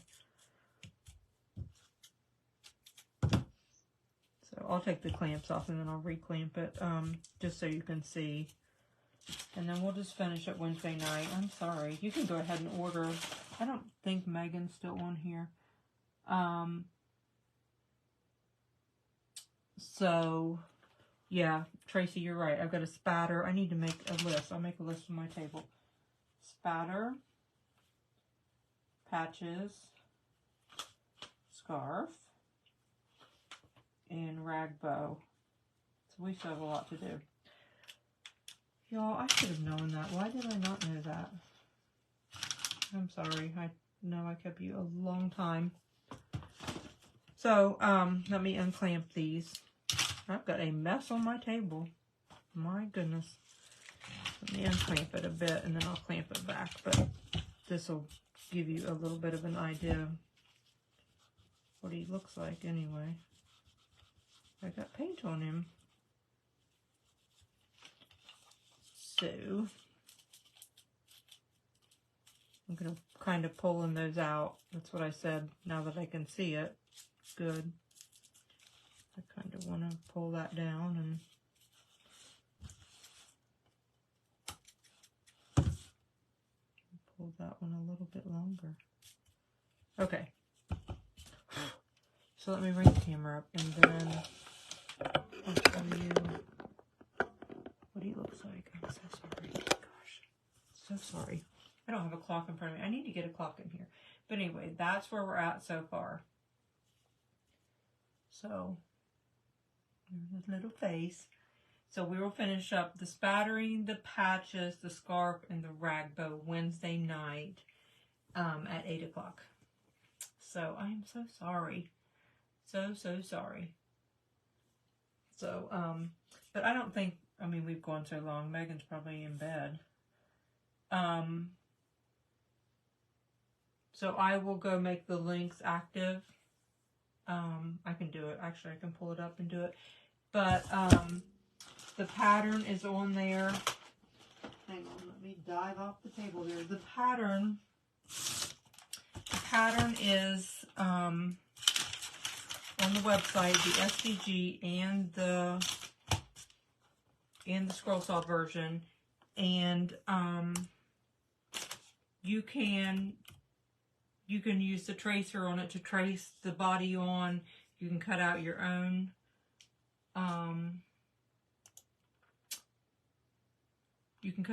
pieces, or you can buy the kit. You can definitely do that. So either way, it just tries to make it easy for you. You can do it on the chunky wood, and like our Lowe's and Home Depot will make so many cuts for you free. It used to be just like a quarter after that. I don't know what it is anymore, but it's not like usually they do it.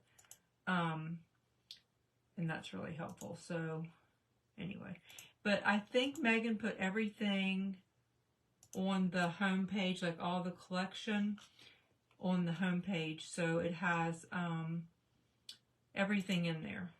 So I just made everything active, and I'm going to the page and see. Yep, Megan has everything on the home page. So when you go to the website, it'll come up like that. And all the kits and both patterns. This is the Scroll Saw pattern. That's the SVG, and it'll say that in the title. And then there's the Snowman kit and the Scarecrow kit. And so it's all on the home page to make it super easy for you. So she has all that in there. So I am so sorry that we went so late. I appreciate you watching, though. It's such a great project. So we'll finish it up Wednesday night at 8 o'clock p.m. and that's Eastern time, okay? And I'll remind you. So thank you, and I hope that you enjoyed it, but we will definitely get him all finished up and looking good. So I'll see you, and have a great day tomorrow. All right, night.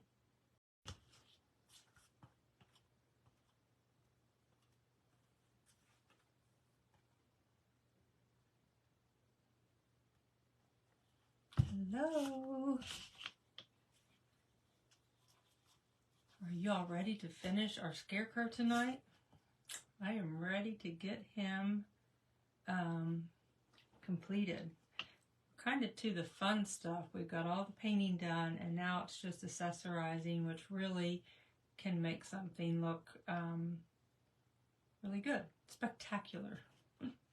So I'm trying to pull myself up here on the, there we go. Hello, Amy. Hello, hello. So, say hi as you hop on. Hi, Dorothy. So I know who all's watching and who is in the hive. Hi, Rena and Susan.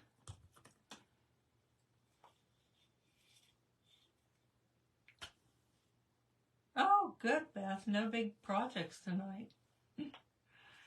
Hi, Lori and Jill. So as you are hopping on, I'm just going to go over this. Like, we painted everything Monday night, and then I think we have everything done, all the shading, everything. So only thing we have to do tonight that involves any paint is we will spatter him, and then we're going to do the messy bow, and I'm going to show you how to put the scarf on and the patches. So that's all we have to do. So it won't be very long, like last night, or I keep feeling like it was last night. Monday night was so long, and I felt so bad. So anyway, hi Arlene and Beth and Diane and Cynthia, Kathy and Mary, Sheila and Patty. I think I got them all. But uh-oh, I think I dropped a pine cone in the process. But I'm anxious to get him done tonight. So let's get going. And as a reminder, I posted earlier today, and I sent the message down the text list, and then I also posted on Facebook, but I know it takes you a while for y'all to see that on Facebook, that Mark cut more turkey wattles. So Amy Montgomery and I were laughing today, like, that's so funny when you say that, turkey wattles. Hi, Betty Jo. So he had a whole bunch, and he put them on there, and they sold out very quickly. And so then I twisted his arm to cut one more time, like, go, can you cut some more? So he did, and we added them. And I was trying to give you all, like, yesterday I didn't feel good all day, but I didn't, like, I tried to hold the orders today instead of taking them on to the post office. I had them, like, just not sealed, like, we bagged them and didn't seal them. And so, because I could add the wattles without it changing the weight. And so if you missed out, since they sold out so quick on Monday night, you could add those, and then I will just refund your shipping. So, and then that created a big fiasco, because then I had to pull all the orders, go back through all the other orders and find the coordinating orders and fill them. So I have 2 more to locate that I haven't located, but otherwise. So, but those will go out tomorrow. So if you want to get in on the turkey wattles, there are some left on the website, maybe 20. packs, something like that, and I can add it to your order if you don't want to pay additional postage. So anyway, so those will go out tomorrow for sure. They're like ready. So, all right, so let's get going. Let's get him finished up. I love this bow. And I also, I made a ribbon. I thought I already had a ribbon section in my Amazon store, but I did not. But I added like some of the things that I use. So I added this open weave ribbon. I use that a lot in ribbon. It's just a really good, it adds just a really good texture and look that's different from other ribbons. The first time I bought it, I found it at a specialty store out of town and bought it by the yard, and it was kind of pricey. So, but I just loved it, and it was fun to add it here and there. But I'll show you some of those things that are mixed in there, and so I linked those in their own category in my Amazon store. So, I don't know how to pin a comment, and I'm not sure. I was going to say, I could pin a comment, but I'm not sure if I know how to do it, which is ridiculous because I should be able to. But I can add it. I just added the Amazon list. I did add that link. Now, whether I can pin that comment or not, I don't know. I don't know. But I did add the comment at least. So, I'm just not sure how to pin the comment, so. I'm not very tech savvy. There, I did it. I think I pinned it. Maybe I didn't. I thought I did, but maybe I didn't. Yeah, it says I pinned it. Hallelujah. Well, it doesn't show it pinned on the thing, though. It doesn't show it on my end that it's pinned anyway, but when I click on it, it says that I pinned it. So anyway, that's the link to the ribbon. And I also, for a very good price, like they have the natural cheesecloth, and I pinned it in the ribbon section as well. And but then I will add additional stuff and kind of make it look a little more grungy. But it's like $5 on there, and I forget how much. It was a good amount, so that was really a good deal because I always kind of wait till it's half off in the store, and that's around what I paid for it, I think. So that was pretty good. It's in the comments. Thank you, Beth. I don't know what I'm doing. Thank you, Cindy. Yay, Maureen gave me some a clap. I need a clap. Applause, that's how I should say it. Okay, let me bring you down so we can. So I tried to leave my phone more like this because I thought maybe I could show you better. I don't know if that will work better or not. I was trying to see, maybe I need to move my stand back. I was trying to see, I'm usually moving you forward. This time I'm going to move you backwards. I was trying to see how I could do it to where you could see the best. So I have my glue gun here. Okay, I'm going to try it like this and see what happens. I was afraid flat down that you wouldn't be able to see as well what I'm attempting to do. All right, so we have our tag painted.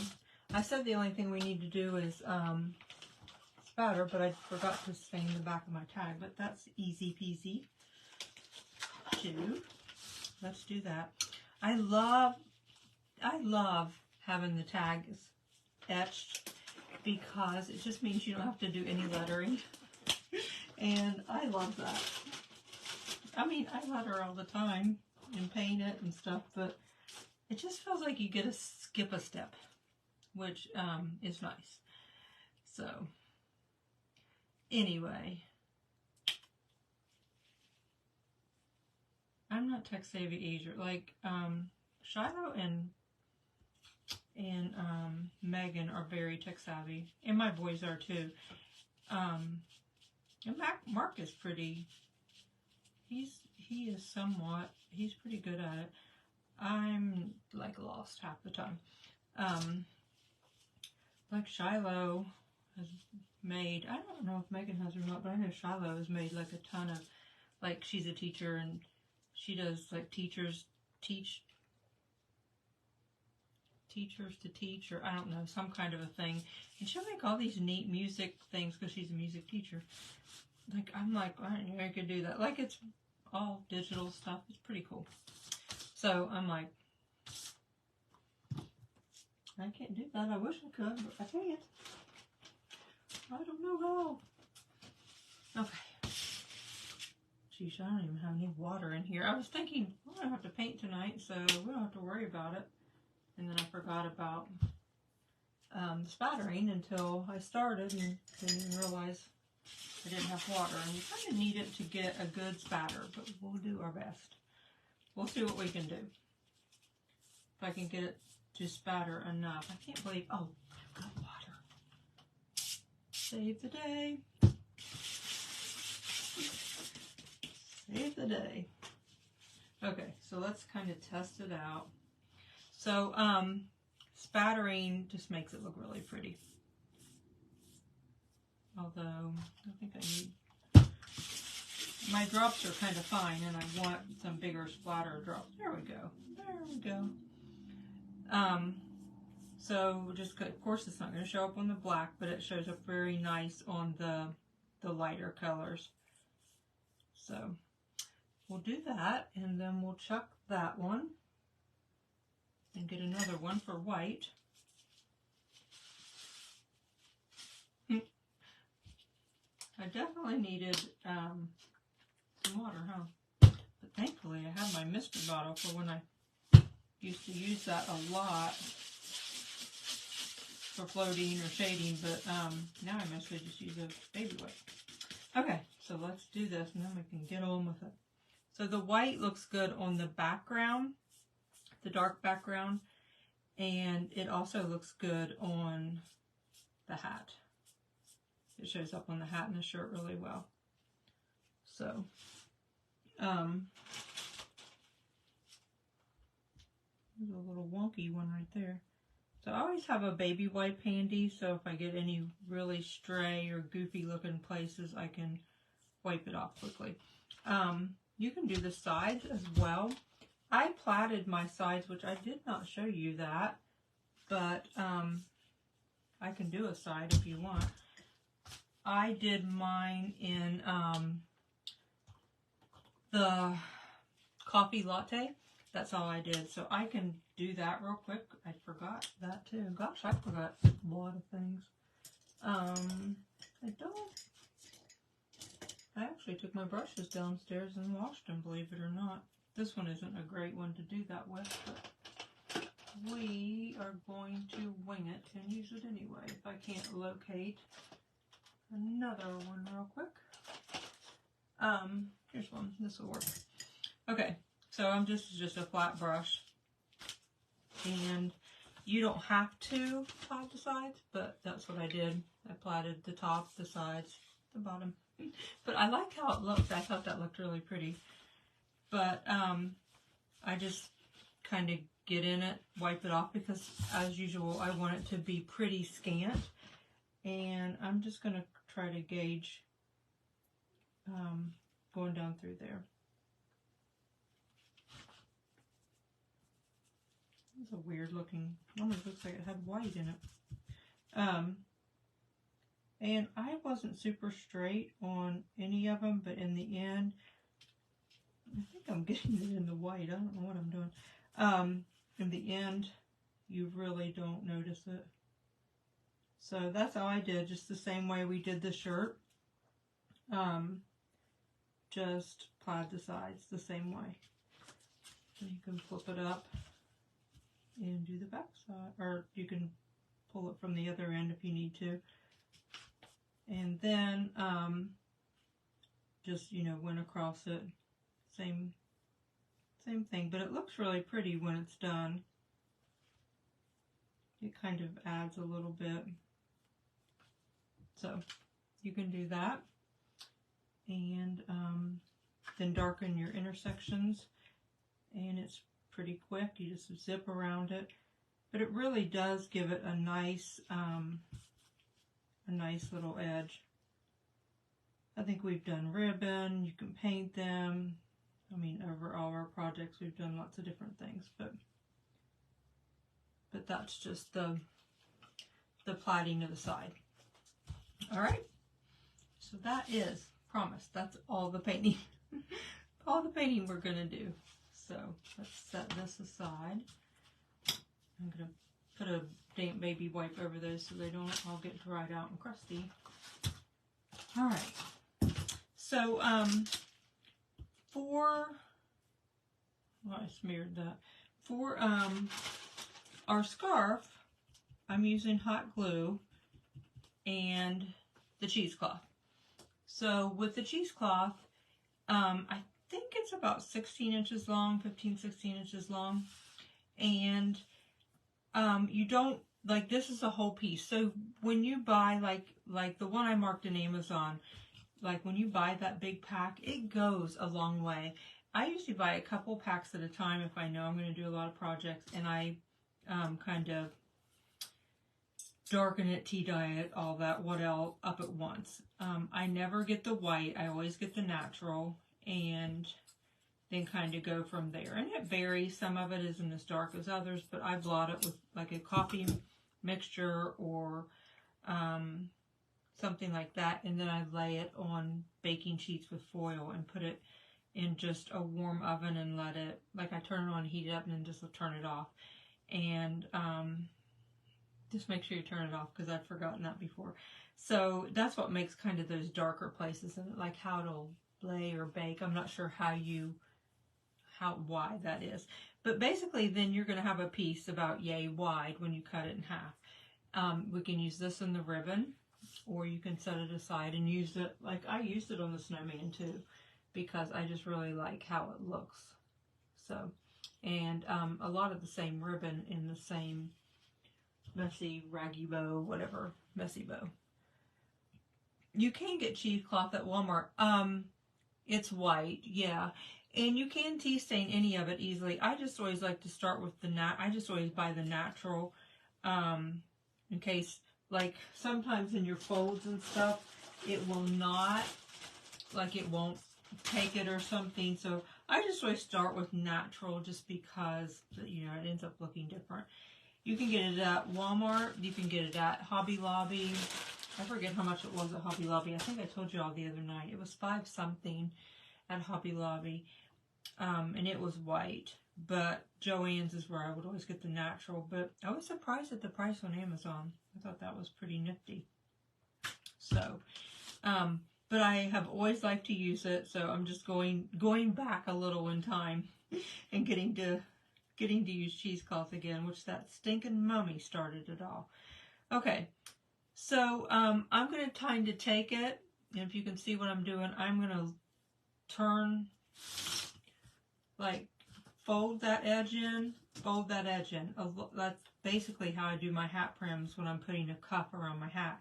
So I'm just folding those inner edges kind of in, like that. And then I'm going to take my scarecrow, and I'm going to fold. You can cut it, so if it's jagged like mine, you can kind of cut it. But I'm going to fold that back, and I'm going to tack it with a little bit of hot glue so it stays and I don't have to fuss with it. So I'm just tacking that raw edge back because I kind of want it to have that, like it's folded over, and then it has that nice rounded edge on top, or on the end, on top. Okay, so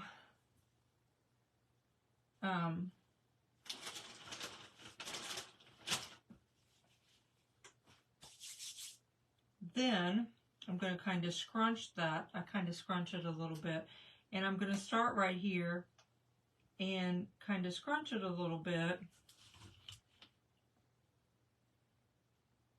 and then I'm going to tack that. So I'm just going to put a little bit of glue in right at the little notch area there of between the shirt and the face, and just kind of scrunch it. And then it kind of looks natural. It doesn't look like it's just flat glued. Like I said, it actually looks natural. I have drilled holes before. We've done that. When did we do that on? It's been a good while ago. But you can pull ribbon through or whatever, you know, like through wood to bring around and make one. But it's hard to do that with a 2-inch block, and this looks really nice like this. So now that we have that end secure, that's how it looks. So now we're going to work it across the front. Let me see if I can stick something underneath here. Maybe it'll raise it up a little bit. I don't know if that makes it easier for you to see. But so now I'm just going to come across and put some glue. I'm not going to get real far ahead of myself because I don't want it. I want it to hold well. And I'm going to kind of crimp it as I come across. Kind of scrunch it, not really crimp it. Scrunch it as I'm coming across. So it lays nicely and has a nice look. So I'm kind of pushing down in the middle, but scrunching the sides in some. Okay. So this is good to see the tutorial of it, because in the pattern I explain it like in the written instructions, but I think visually to see it is helpful. So that's what we have now. I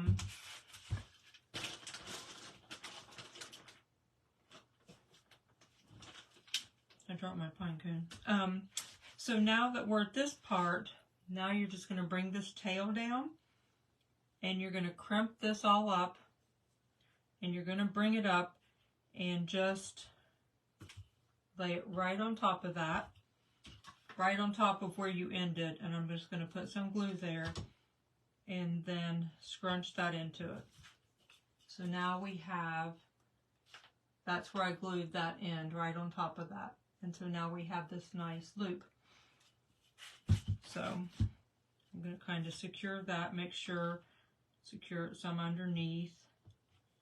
Now that I've got it all situated how I want. Okay, so now I have this big loop, which is actually a little bit too big. Could have been shorter. I mean, I could have used less, but so now I'm just going to clip that loop, and that gives me the scarf. And we'll trim it up to make it the right length and everything that we want it. So now I'm just going to cut some off now, and then we'll trim it again to see how we really need it trimmed. So on top of that, then I just used 2 of the pine cones, and at Hobby Lobby they have these in the ribbon. Ours are in the ribbon aisle, like the ribbon runs down one side and across the aisle. These are hanging, and they're a little bit bigger. So those, you know, you're just going to situate kind of, let's see, this is helpful. Like you're kind of butt their ends up against each other, and then we'll glue that down. So,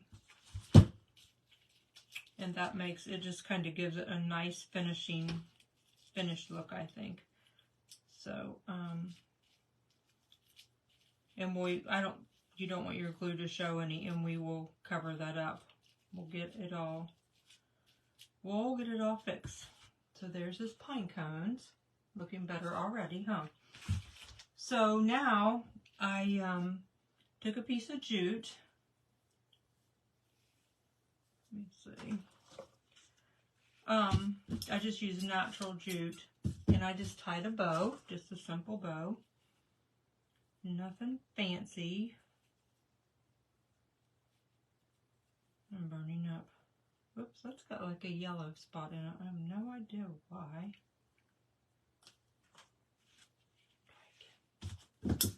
Okay, let's try that again.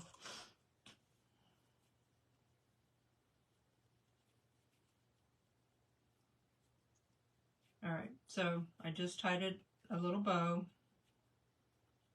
And one side of the string is really fat and one side's really fluffy. Okay, so I then glued that right on top of, like right in the middle of those pine cones. I just liked how that looked I like the different looks and layers of it. So, okay. So then, you got this. If you ordered the kit, you'll get this little star button. And you can buy them off of Amazon. And I forgot to link that. It's like comes in 100 or so. I don't remember. But this is just embroidery thread. This is gold because it kind of matches his hat. But you can use any kind of string. On this one, I just had some beige thread sitting on the counter actually, and I just doubled it. It was just heavy duty thread and used it. But for this one, I keep this for different things. I think I told you that before. Mom would always, she would never put her buttons on her snowman stuff, just plain. Like, if she was stitching them on, of course they got stitched, but if she wasn't, if they were going to be glued to something like this, she always ran threaded them, and so they looked like they were tied or stitched, and I just always thought it looked really nice. So I always do that. Most of the time, I try to do that because I like how it looks. I just think it looks like a nice finish. So, but I have a container of all different colors of this when I used to do linen and cross stitch and all that.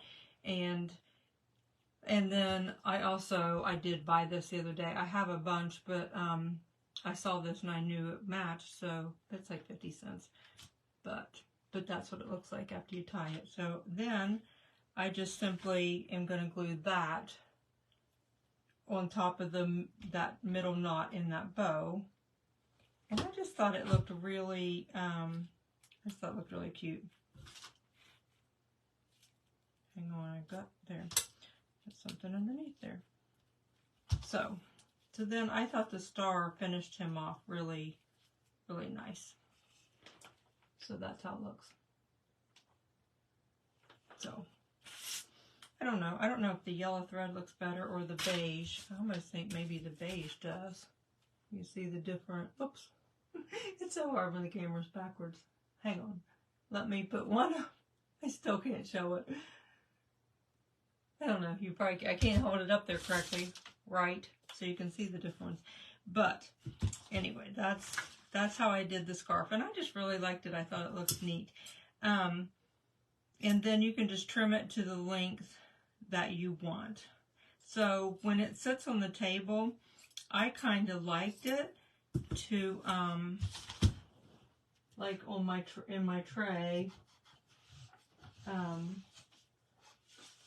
don't know if you can see good, but like when it sits down on the tray, the scarf kind of comes out like and lays on the tray, kind of scrunched up, and I thought it looked really nice like that. I thought that was it just looked pretty, I thought. So I did not add glass glitter to my scarecrow. I did, of course, to the snowman and stuff, but I didn't. I even wondered if mica flakes would look, how that would look, but I didn't put anything on it. I did. Goodness gracious, poor little scarecrow. I did think about this, but I didn't do it to the other one, but I thought it. So, you probably know what I'm going to do. But I don't have, oh, I do have it up here, but it's outside. But I can use this. I'll just water it down a tad. So I'm just going to use the spray bottle again. Gosh, you don't think you need water until you do. So I just used some wood glue and sprayed some water on it because it dries clear too. So I'm just kind of going around on that. Take a little bit of cinnamon. And then I'll shake it off. But that's fun to use too. So, and it smells so good. So I'll empty this over here on my paint palette. So cinnamon is such a good a good primitive rusty looking, not rusty, but grungy. I couldn't think of the word. Grungy. So, cheap cinnamon, always good to have in your craft room. So, it just makes him look a little bit grungier. Now, I didn't wet this or anything. Because of the cheesecloth, it's kind of easy to scrunch, but you can definitely mist it a little bit if you want and kind of scrunch it up if you want it to have a more scrunch look when you dry it. But that's a scarf, and I just think it's a neat way to do the scarf. So, what do you think? What do you think of the scarf? I know, isn't it so fun? Oh, Beth had already said that. I didn't even look up and see that, Beth. All right, so we have that done. Now, I thought it was fun to add a little bit of a patch on his hat, which I had already cut out.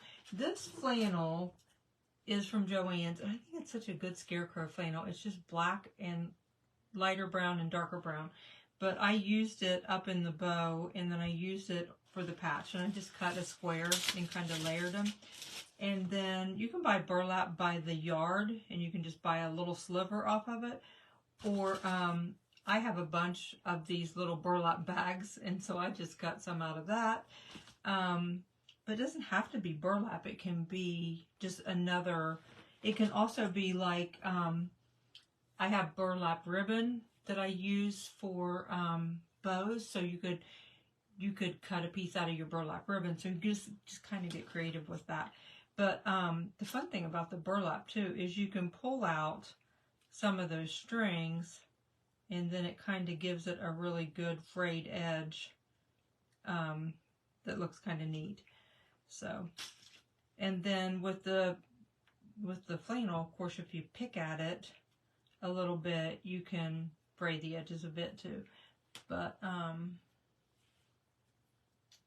you can do that. So I'm glad you like the scarf. I think my comments like come up and then they just leave. I have to go over here and touch it again, or they're not, or they don't keep scrolling up. I'm like usually way behind. So this is how I'm going to lay that. I'm just going to kind of lay it kind of like that. And then just kind of lay that one over top. And then I just hot glued them. So that's, I mean, anytime you can add a little bit, you know, of a little bit of a fun element or different texture or whatever, it just kind of looks, it's just kind of fun. So I'm just going to kind of lay that one on top of that. So there is his hat and scarf. So anyway, you still have some wood patches. I sold, yeah, I am going to paint the snowman live, Patty. I did sell wood patches. I don't know if they would be, it was for my, I forget is it K285? I can't remember the number of that pattern, but they might be big. I don't know. Dimension. Cheryl, yes. Yes. You'll have to fill in the blanks for me. So you can take this leftover and kind of use it for your bow. So we can just, I already have some things laid out. I marked these in that list on Amazon that I tagged, but I keep this all the time. It's just a really, really good to throw in for ribbons and just add something nice. This is that open weave, and like the pack I pinned, it comes with, I have the other ones over there in my holders. It comes with 2 or 3 other different open weaves, and I like them all. So this is from Hobby Lobby, and it's behind the cutting counter, and it's called Merchant 41, but it's only like $1.49, not unless they've raised it. but when they have their ribbon half off, I always pick these up in cream, white, and black, and I keep them all the time. I have them over there in my stash. I just use it for all kinds of stuff, but it's just a really good cotton ribbon. But with these blocks, the black I think looks nice mixed in that. And then I just cut some of the flannel like we use for the patch. So that kind of gives us a little bit of a variety. So I'm cutting these about, I don't know, maybe 6 inches long. And you can add as many layers as you want. I mean, you don't want it to be real fat, but I mean, you can kind of play with it and see what you want. But I'm just kind of gonna throw those down, crisscross around. And this, I'm kind of putting the darker side up. Well, I'm going to take one of those off and cut another one. I usually try to do it by twos, but not always. And then I'm going to throw this. I just love how this looks in bows. Even in my big bows, I use it quite a bit. So you can make this skinnier or about that size. You kind of just do what you like with it. And I'm going to throw another one of these long ways across just for good measure. Now, I like a lot of, I just like a lot of texture going on in it. So I'm going to add some jute. And I'm also, because it's a scarecrow, I liked adding some raffia to it. I just thought that was fun. I'm going to put these first. And that across. Hang on, I forgot these. I'm getting ahead of myself. Okay. I'm going to kind of, no, maybe I won't add that. Maybe I'll just add the jute up there. And I definitely want to add some, these are just raffia pieces from the other night.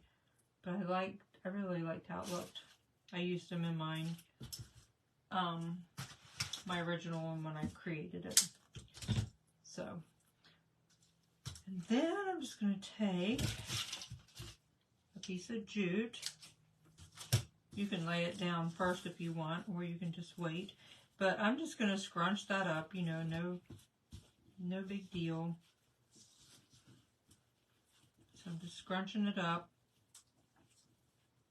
And then I'm going to tie it. And you can, before you tie it really tight, you can move some of those pieces around or through to different lengths if you need them to show up better. But just going to kind of tie it, try to squeeze it kind of tight. And then I'm going to go ahead and knot it so it doesn't come unloose, or come loose, unloose. So then you can trim up your ends. Like this, I'm just going to kind of angle it.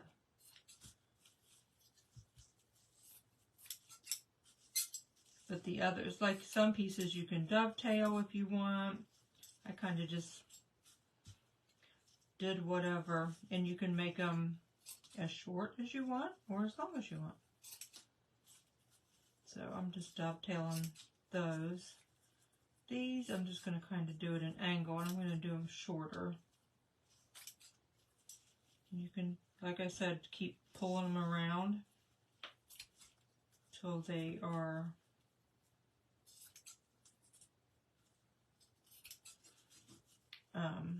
the lengths and stuff that you want. Whoops. I did that opposite as I wanted to.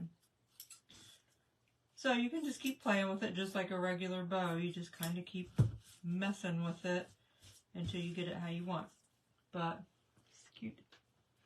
Very scarecrowish looking with our little pieces in there. Okay, so now we're going to take our tag.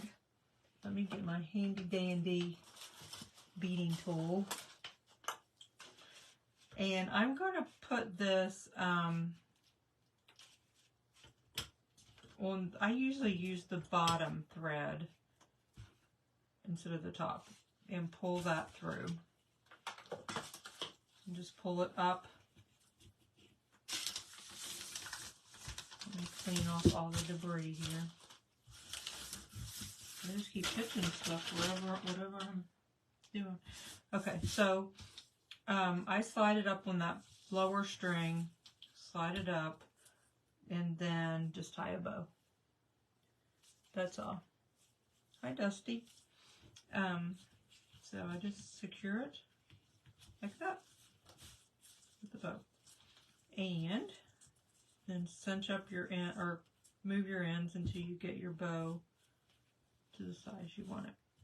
If you can't get it to lay exactly like you really want it after you get it to the size that you're after, don't be afraid to throw a little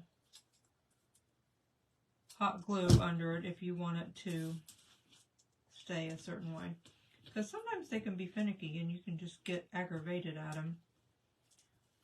So I learned that a long time ago, that if you can't really see it, but you can add it, and it kind of keeps everything in place. And that little nozzle helps so much.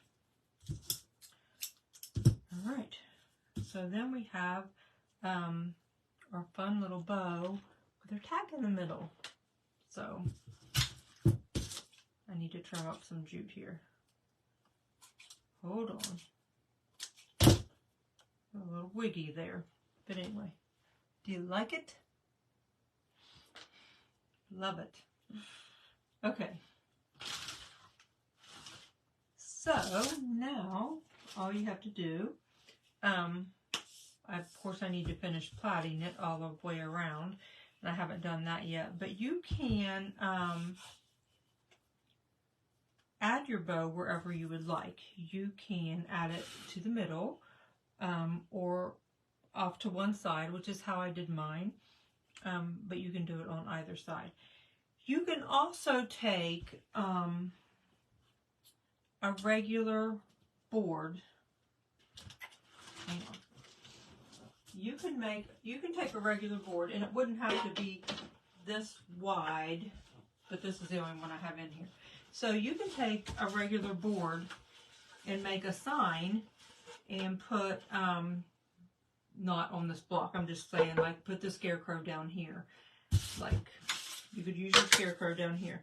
And you could write, you know, like, hello fall, like I have a really neat hello fall stencil. So you could write, it's like a cursive hello fall. And this could be down here. And you could tie jute around the end of this and then use your rag bow that way as well. Like, that would look really cute. I think you know what I mean. Like, your jute would wrap around 2 or 3 times, and then you could kind of use that, and your crow would be there. But like, that would be a really, really cute way to do a scarecrow sign or a winter sign with the snowman. Like, you could do it the same way, except just do it on a different type of board. So, but I need to, like I said, plaid that before I glue it. So, but it's just so cute, don't you think? When you add it to the top, it's just super cute. So, there he is. So if you wanted to paint several of them at a time, I would just line them up and kind of batch them. But again, I love having the sign, the etch signs for both, or tags for both of them. That's really fun. But you can also use the lettering in the pattern and just trace it onto any tag that you have. It could be square, round, whatever. So, okay. Do we have any questions at all? Hi, Julie. Oh, Megan, I didn't even know you were on here.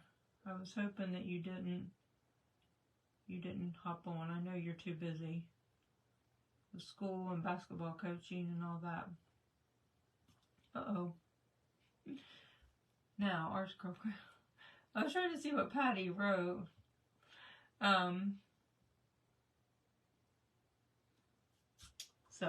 So do any of you have questions? Let's see. What's his name? We should give him a name. What's his name? I've named, like most of my patterns, I would give a name.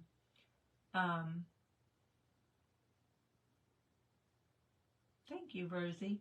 I think I told you that before, that I had I think it was a snowman, and his legs were split.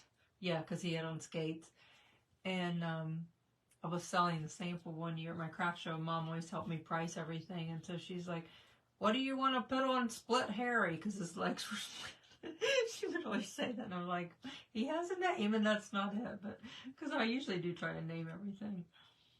So,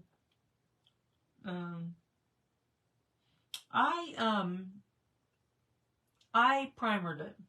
I primer mine because it seems like 2x4s, 2x8s, the 2x-woods, whatever, have a lot of grain in them. So I used a sealer. The same, I'll have to post a picture of it. But it's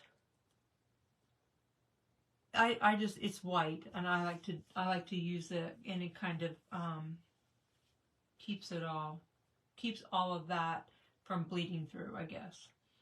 Anyway, my Etsy shop name is It's Being Creative with Miss as well. All those are in my link tree. So if you go to my link tree, I don't know if I can grab that for you or not. I don't know if I can do that. Oh, let's see. Well, I didn't copy it. Let's see.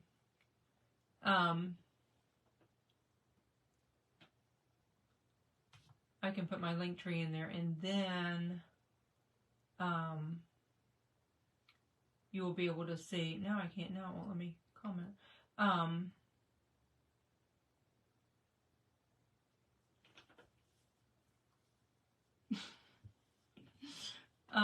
The link tree has my Etsy shop in it, so you can see that there. Look, I posted 2 comments in one night, and I'll have to pin that comment. Do I have to unpin the other one to? I don't know. This is where I get lost at, because Megan usually does it for me. So I have to unpin that comment, I think. And then I'll go back and pin the link tree. There. Twice I did it. Okay, so I pinned the link tree. Look at that. So let me see. Freddie. That's funny. Freddie. Oops, I dropped his phone. Yeah, I think he definitely needs a name. We'll have to think of one. Marcia, there's a pattern for it. I had it in here the other night. The pattern has all the templates and everything in it. It has the head that you can trace on, and all the pieces are in that pattern, and it has both of them within the same pattern. I didn't do them separate. I put it all in the same pattern, and you can get it as a scroll saw or an SVG pattern in there. Megan has them all in a collection right on the home page when you go to my website. So Stanley, I like Stanley. I think Stanley is a good name. I could have had Stanley in the tag. I could have put that on his tag. So anyway, but I hope that was helpful to watch me do the scarf. I really liked. I've not done it like that before, and I was just playing with it, and I just thought it looked cute. I really liked it. So I think I know, Sheila, it's scary. I'm just like pinning right and left. Yeah, I will paint the snowman live. I would say we'll do that next week. I don't even know what day it is. This is Wednesday, right? I kept thinking yesterday was Tuesday. No, yesterday I kept thinking what was it? I was thinking yesterday was Monday. I kept thinking, I don't know. I've had my days all messed up and I don't know why. It's not like we had a holiday. So I don't know. I don't know why. But anyway, I think I can not tilt this down now. There, that's better. But yes, Stanley. Stanley 1 and Stanley 2. But anyway, they're all going to turn out a little bit different, but the same. You're so welcome. Yep, Stanley is a good name. So, yep, it's really fun, and you can get a lot of bang for your buck out of that pattern. And even if you buy, even when you're buying the accessory pieces, just kind of like the tea lights, it still leaves a lot of meat on the bone if you're selling them, because, I mean, I think you could sell that pretty easily. I mean, it depends on where you're at, and I'm not in a, you know, like a super high-priced area, or in vintage market days or something like that will command a better price. Sorry. But I mean, I was thinking at least 15, because when you get the wood and you cut it up, it's like comes out to be $1 a block. Here we go again. So if it comes out to be $1 a block, and then like you have $4 in all your accessory pieces, that still like leaves you a pretty good profit. So I mean, I think at least 15. In the black background, I said I was going to post a reel for it, and I have it ready and did not get it posted today. I will post it tomorrow. So you can just paint it all black, but then you kind of have to then base, like you can draw it on after I primered it, the boards were white, and then you can draw this on and paint all around it black to keep your white in the middle, so you don't have to try to cover the black. But that's hard. That's like time consuming having to go around like that. So I did it another way, and I thought it was pretty nifty. So, oh, can you see the sides? Yep. So I just plaited them. We just did one side I showed tonight, but I did all of it, and just the back is black. You could actually plaid the back very quickly if you wanted a really finished look. Oh, Patty, you're on the ball. Thank you, Dusty. Yeah, I'll show you. And I think it's such a time saver. I've never done it before.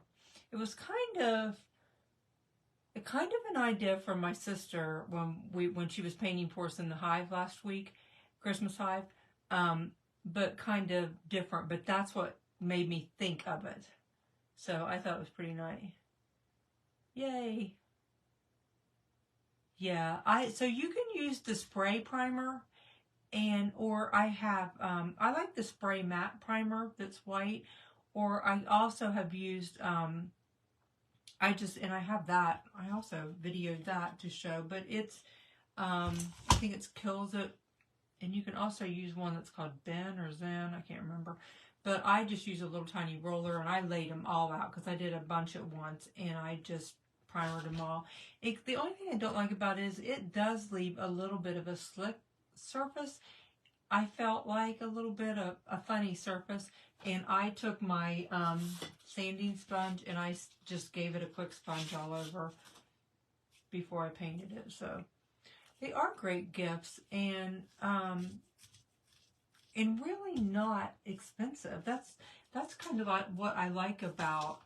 That's kind of like what I like about them, because they're just really fun to do, and they just look like a good chunky piece of wood that I think you can get a good price out of it. So no, I haven't tried Gesso. I have this one stuff that I use. It's like a tanning blocker. That's what we've always used from way back in the day, and I still have some. So this is the snowman version of it. So both are in the pattern, and both we still have some of these wood kits. I think we've been doing better. I told Mark this the other day for Christmas in July, and the things we've been doing. We have really tried to do so much better about having enough cut. Like, I think we finally, for the most part, have gotten better at that and gotten that down better and more efficiently and can cut more. So that's been nice because that was frustrating for y'all. So you're so welcome, Roxanne. Yeah, the snowman, I said I didn't have time to repaint it, but I got his eyes too small. He's still really cute, but I thought his eyes were a little bit small.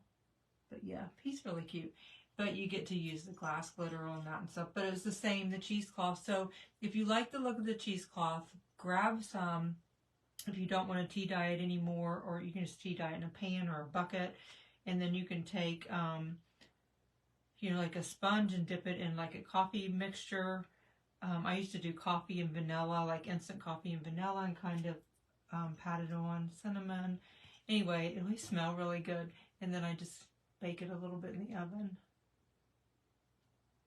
Beth, I've got so many things I need to get done. Like, I have a show coming up. I've done nothing.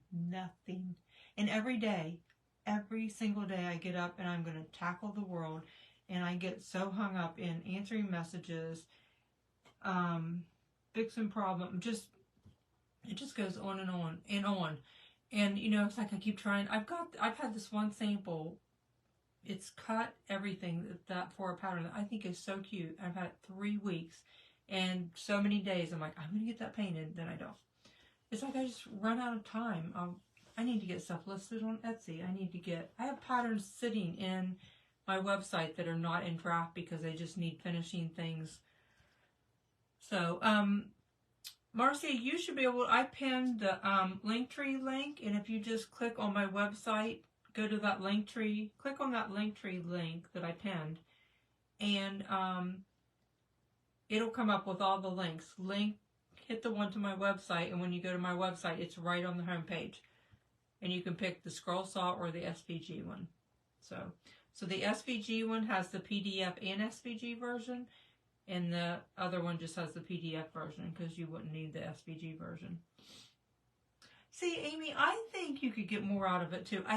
And people ask me about pricing, and it really depends on the show, your area, how many years they've done the show, how big the show, how well it's attended, how well they advertise. Like, everything factors in. Like, a lot of times your church bazaars, and I'm not saying anything bad about them, but I mean, they don't tend to bring the masses, or, I mean, some of them do. Some of the bigger churches, and if they've done them for like 25 years, they definitely do. But some of the smaller ones, I mean, there'll be some, I'm just trying to give you examples of all the spectrum. Like, I've had people say to me, like, well, the church down the street decided to do a bazaar, and it was like $10 a table. It was their first one, and they didn't really advertise, but they served hot dogs and had some tables, and then they were disappointed because they worked really hard, but then didn't really sell anything. And I'm just trying to say that you kind of have to watch and kind of gauge the show. I don't know how to say that, because I don't want to say, I mean, I don't want to feel like I'm saying a church bazaar is bad, because I'm not. Because we have, this has been years ago, we had a church that did one every year that was amazing. But they advertised it, and it was decorated nice, and they had wonderful food, and it brought in the people. So that's kind of what you kind of have to gauge it. When a vintage market day comes to your area or a surrounding area, they do their advertising. They have the right look. They have the people. So you can kind of know that you're going to get a good flow of people and can get a good price. I don't know.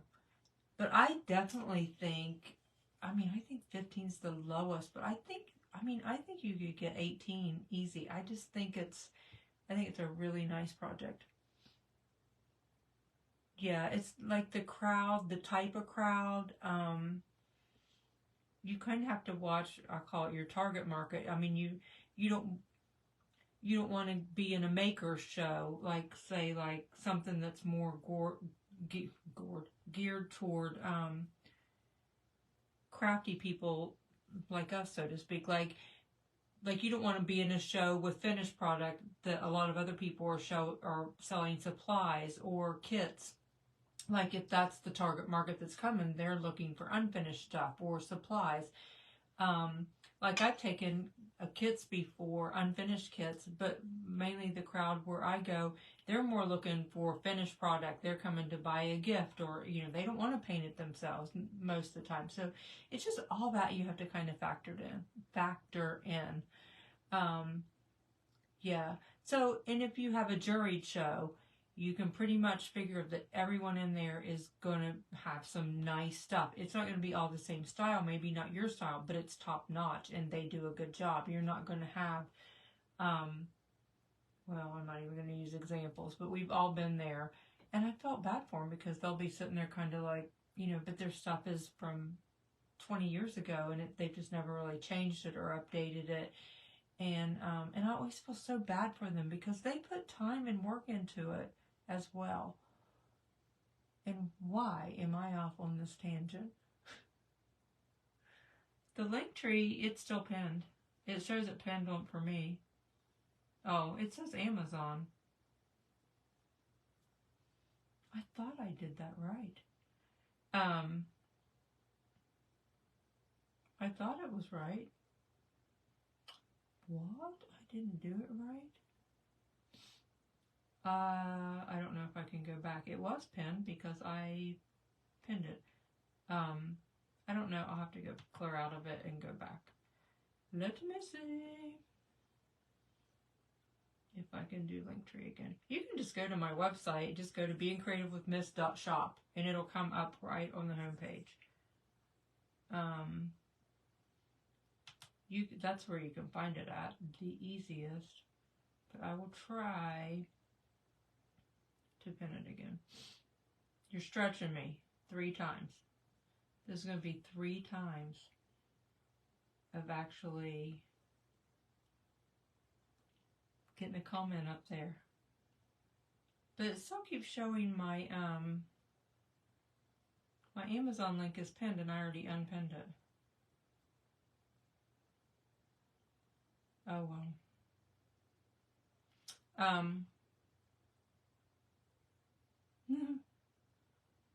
I don't know. I keep pinning it and then it leaves. So just go to my website. I've unpinned it 100 times. Can someone type in my link tree? I'll just type it in. So I pasted it and I put it in and it shows up on my end and then it's there now. I don't know, and then I leave it.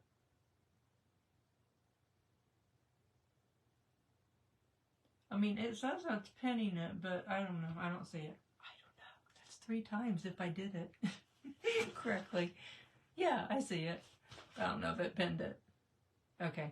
All right. I got clear down the craft show route. And I'm sorry, I did not mean to go off on a tangent about that. I get that question all the time, though, and it's just so hard because it really depends on your area. It really, really, really depends on the crowd.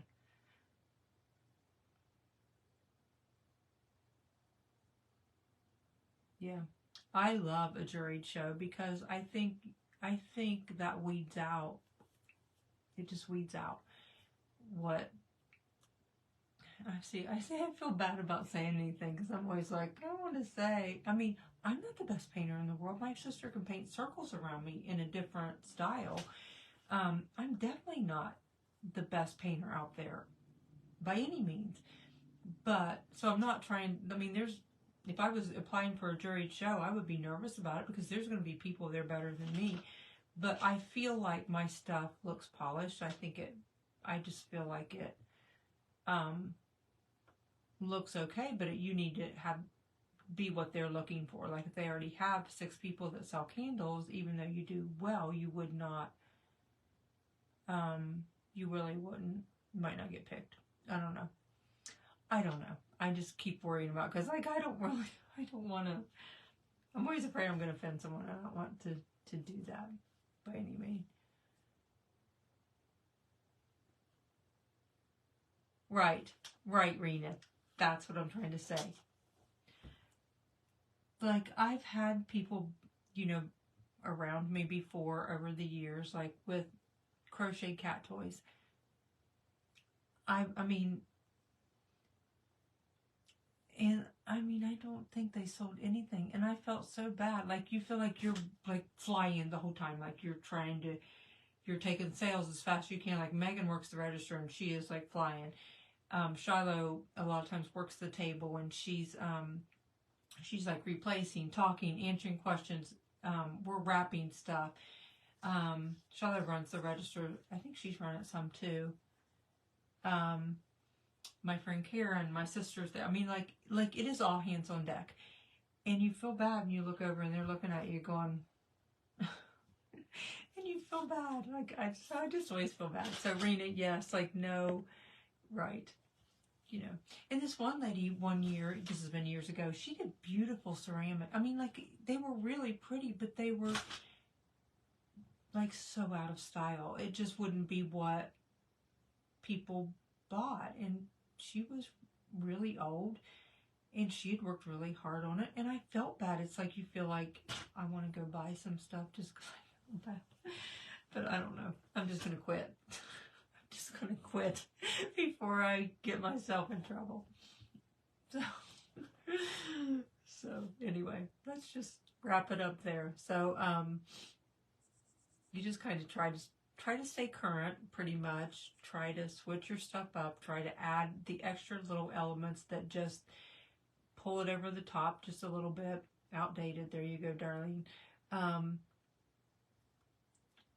Yeah, I mean, I can think of so many things, like the plastic cups, like they used to take them and anchor them into a ball and put colored lights and just, I mean, you know, all the things. And you're just going, I don't know. And then I think, oh, well, there's a, you know, you always hit someone's style. So I don't know. Anyway. But I do think these would be good show sellers. I think they're great gifts. I don't think you have a lot in them. Like, you don't have to invest. I've already said this. I'm just recapping. Like, you don't have a lot of money tied up in them. You can get, I can't remember if I got 11 or 13 when I cut it into 8-inch sections. I think I had one that was short, but you can certainly use it for anything. You know, so it, and the prices may have even come down. This was earlier in the summer when Mark got me one and cut it up.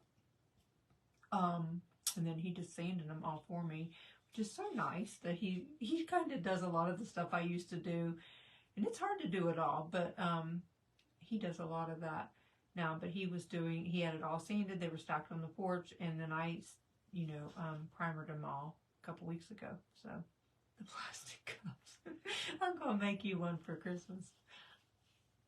Oh, you guys. I'm wound up like a 10-cent duck, and I don't know why. So, anyway. But I think I was saying, I think they came out to be $1 a buck, which is great. So, anyway. So, I hope you give it a try. We'll paint the snowman. Someone said we should name him Sam if we did this Sammy. And we can name him Sammy, which reminded me of my first snowman was Snowman Sam. He was patriotic. So I've done a Sam before, but not a Sammy. So, all right. So I hope you liked it. I hope like some of the tips and tricks helped you in some way. I always hope you get some little nugget out of it that you can use. So. All right.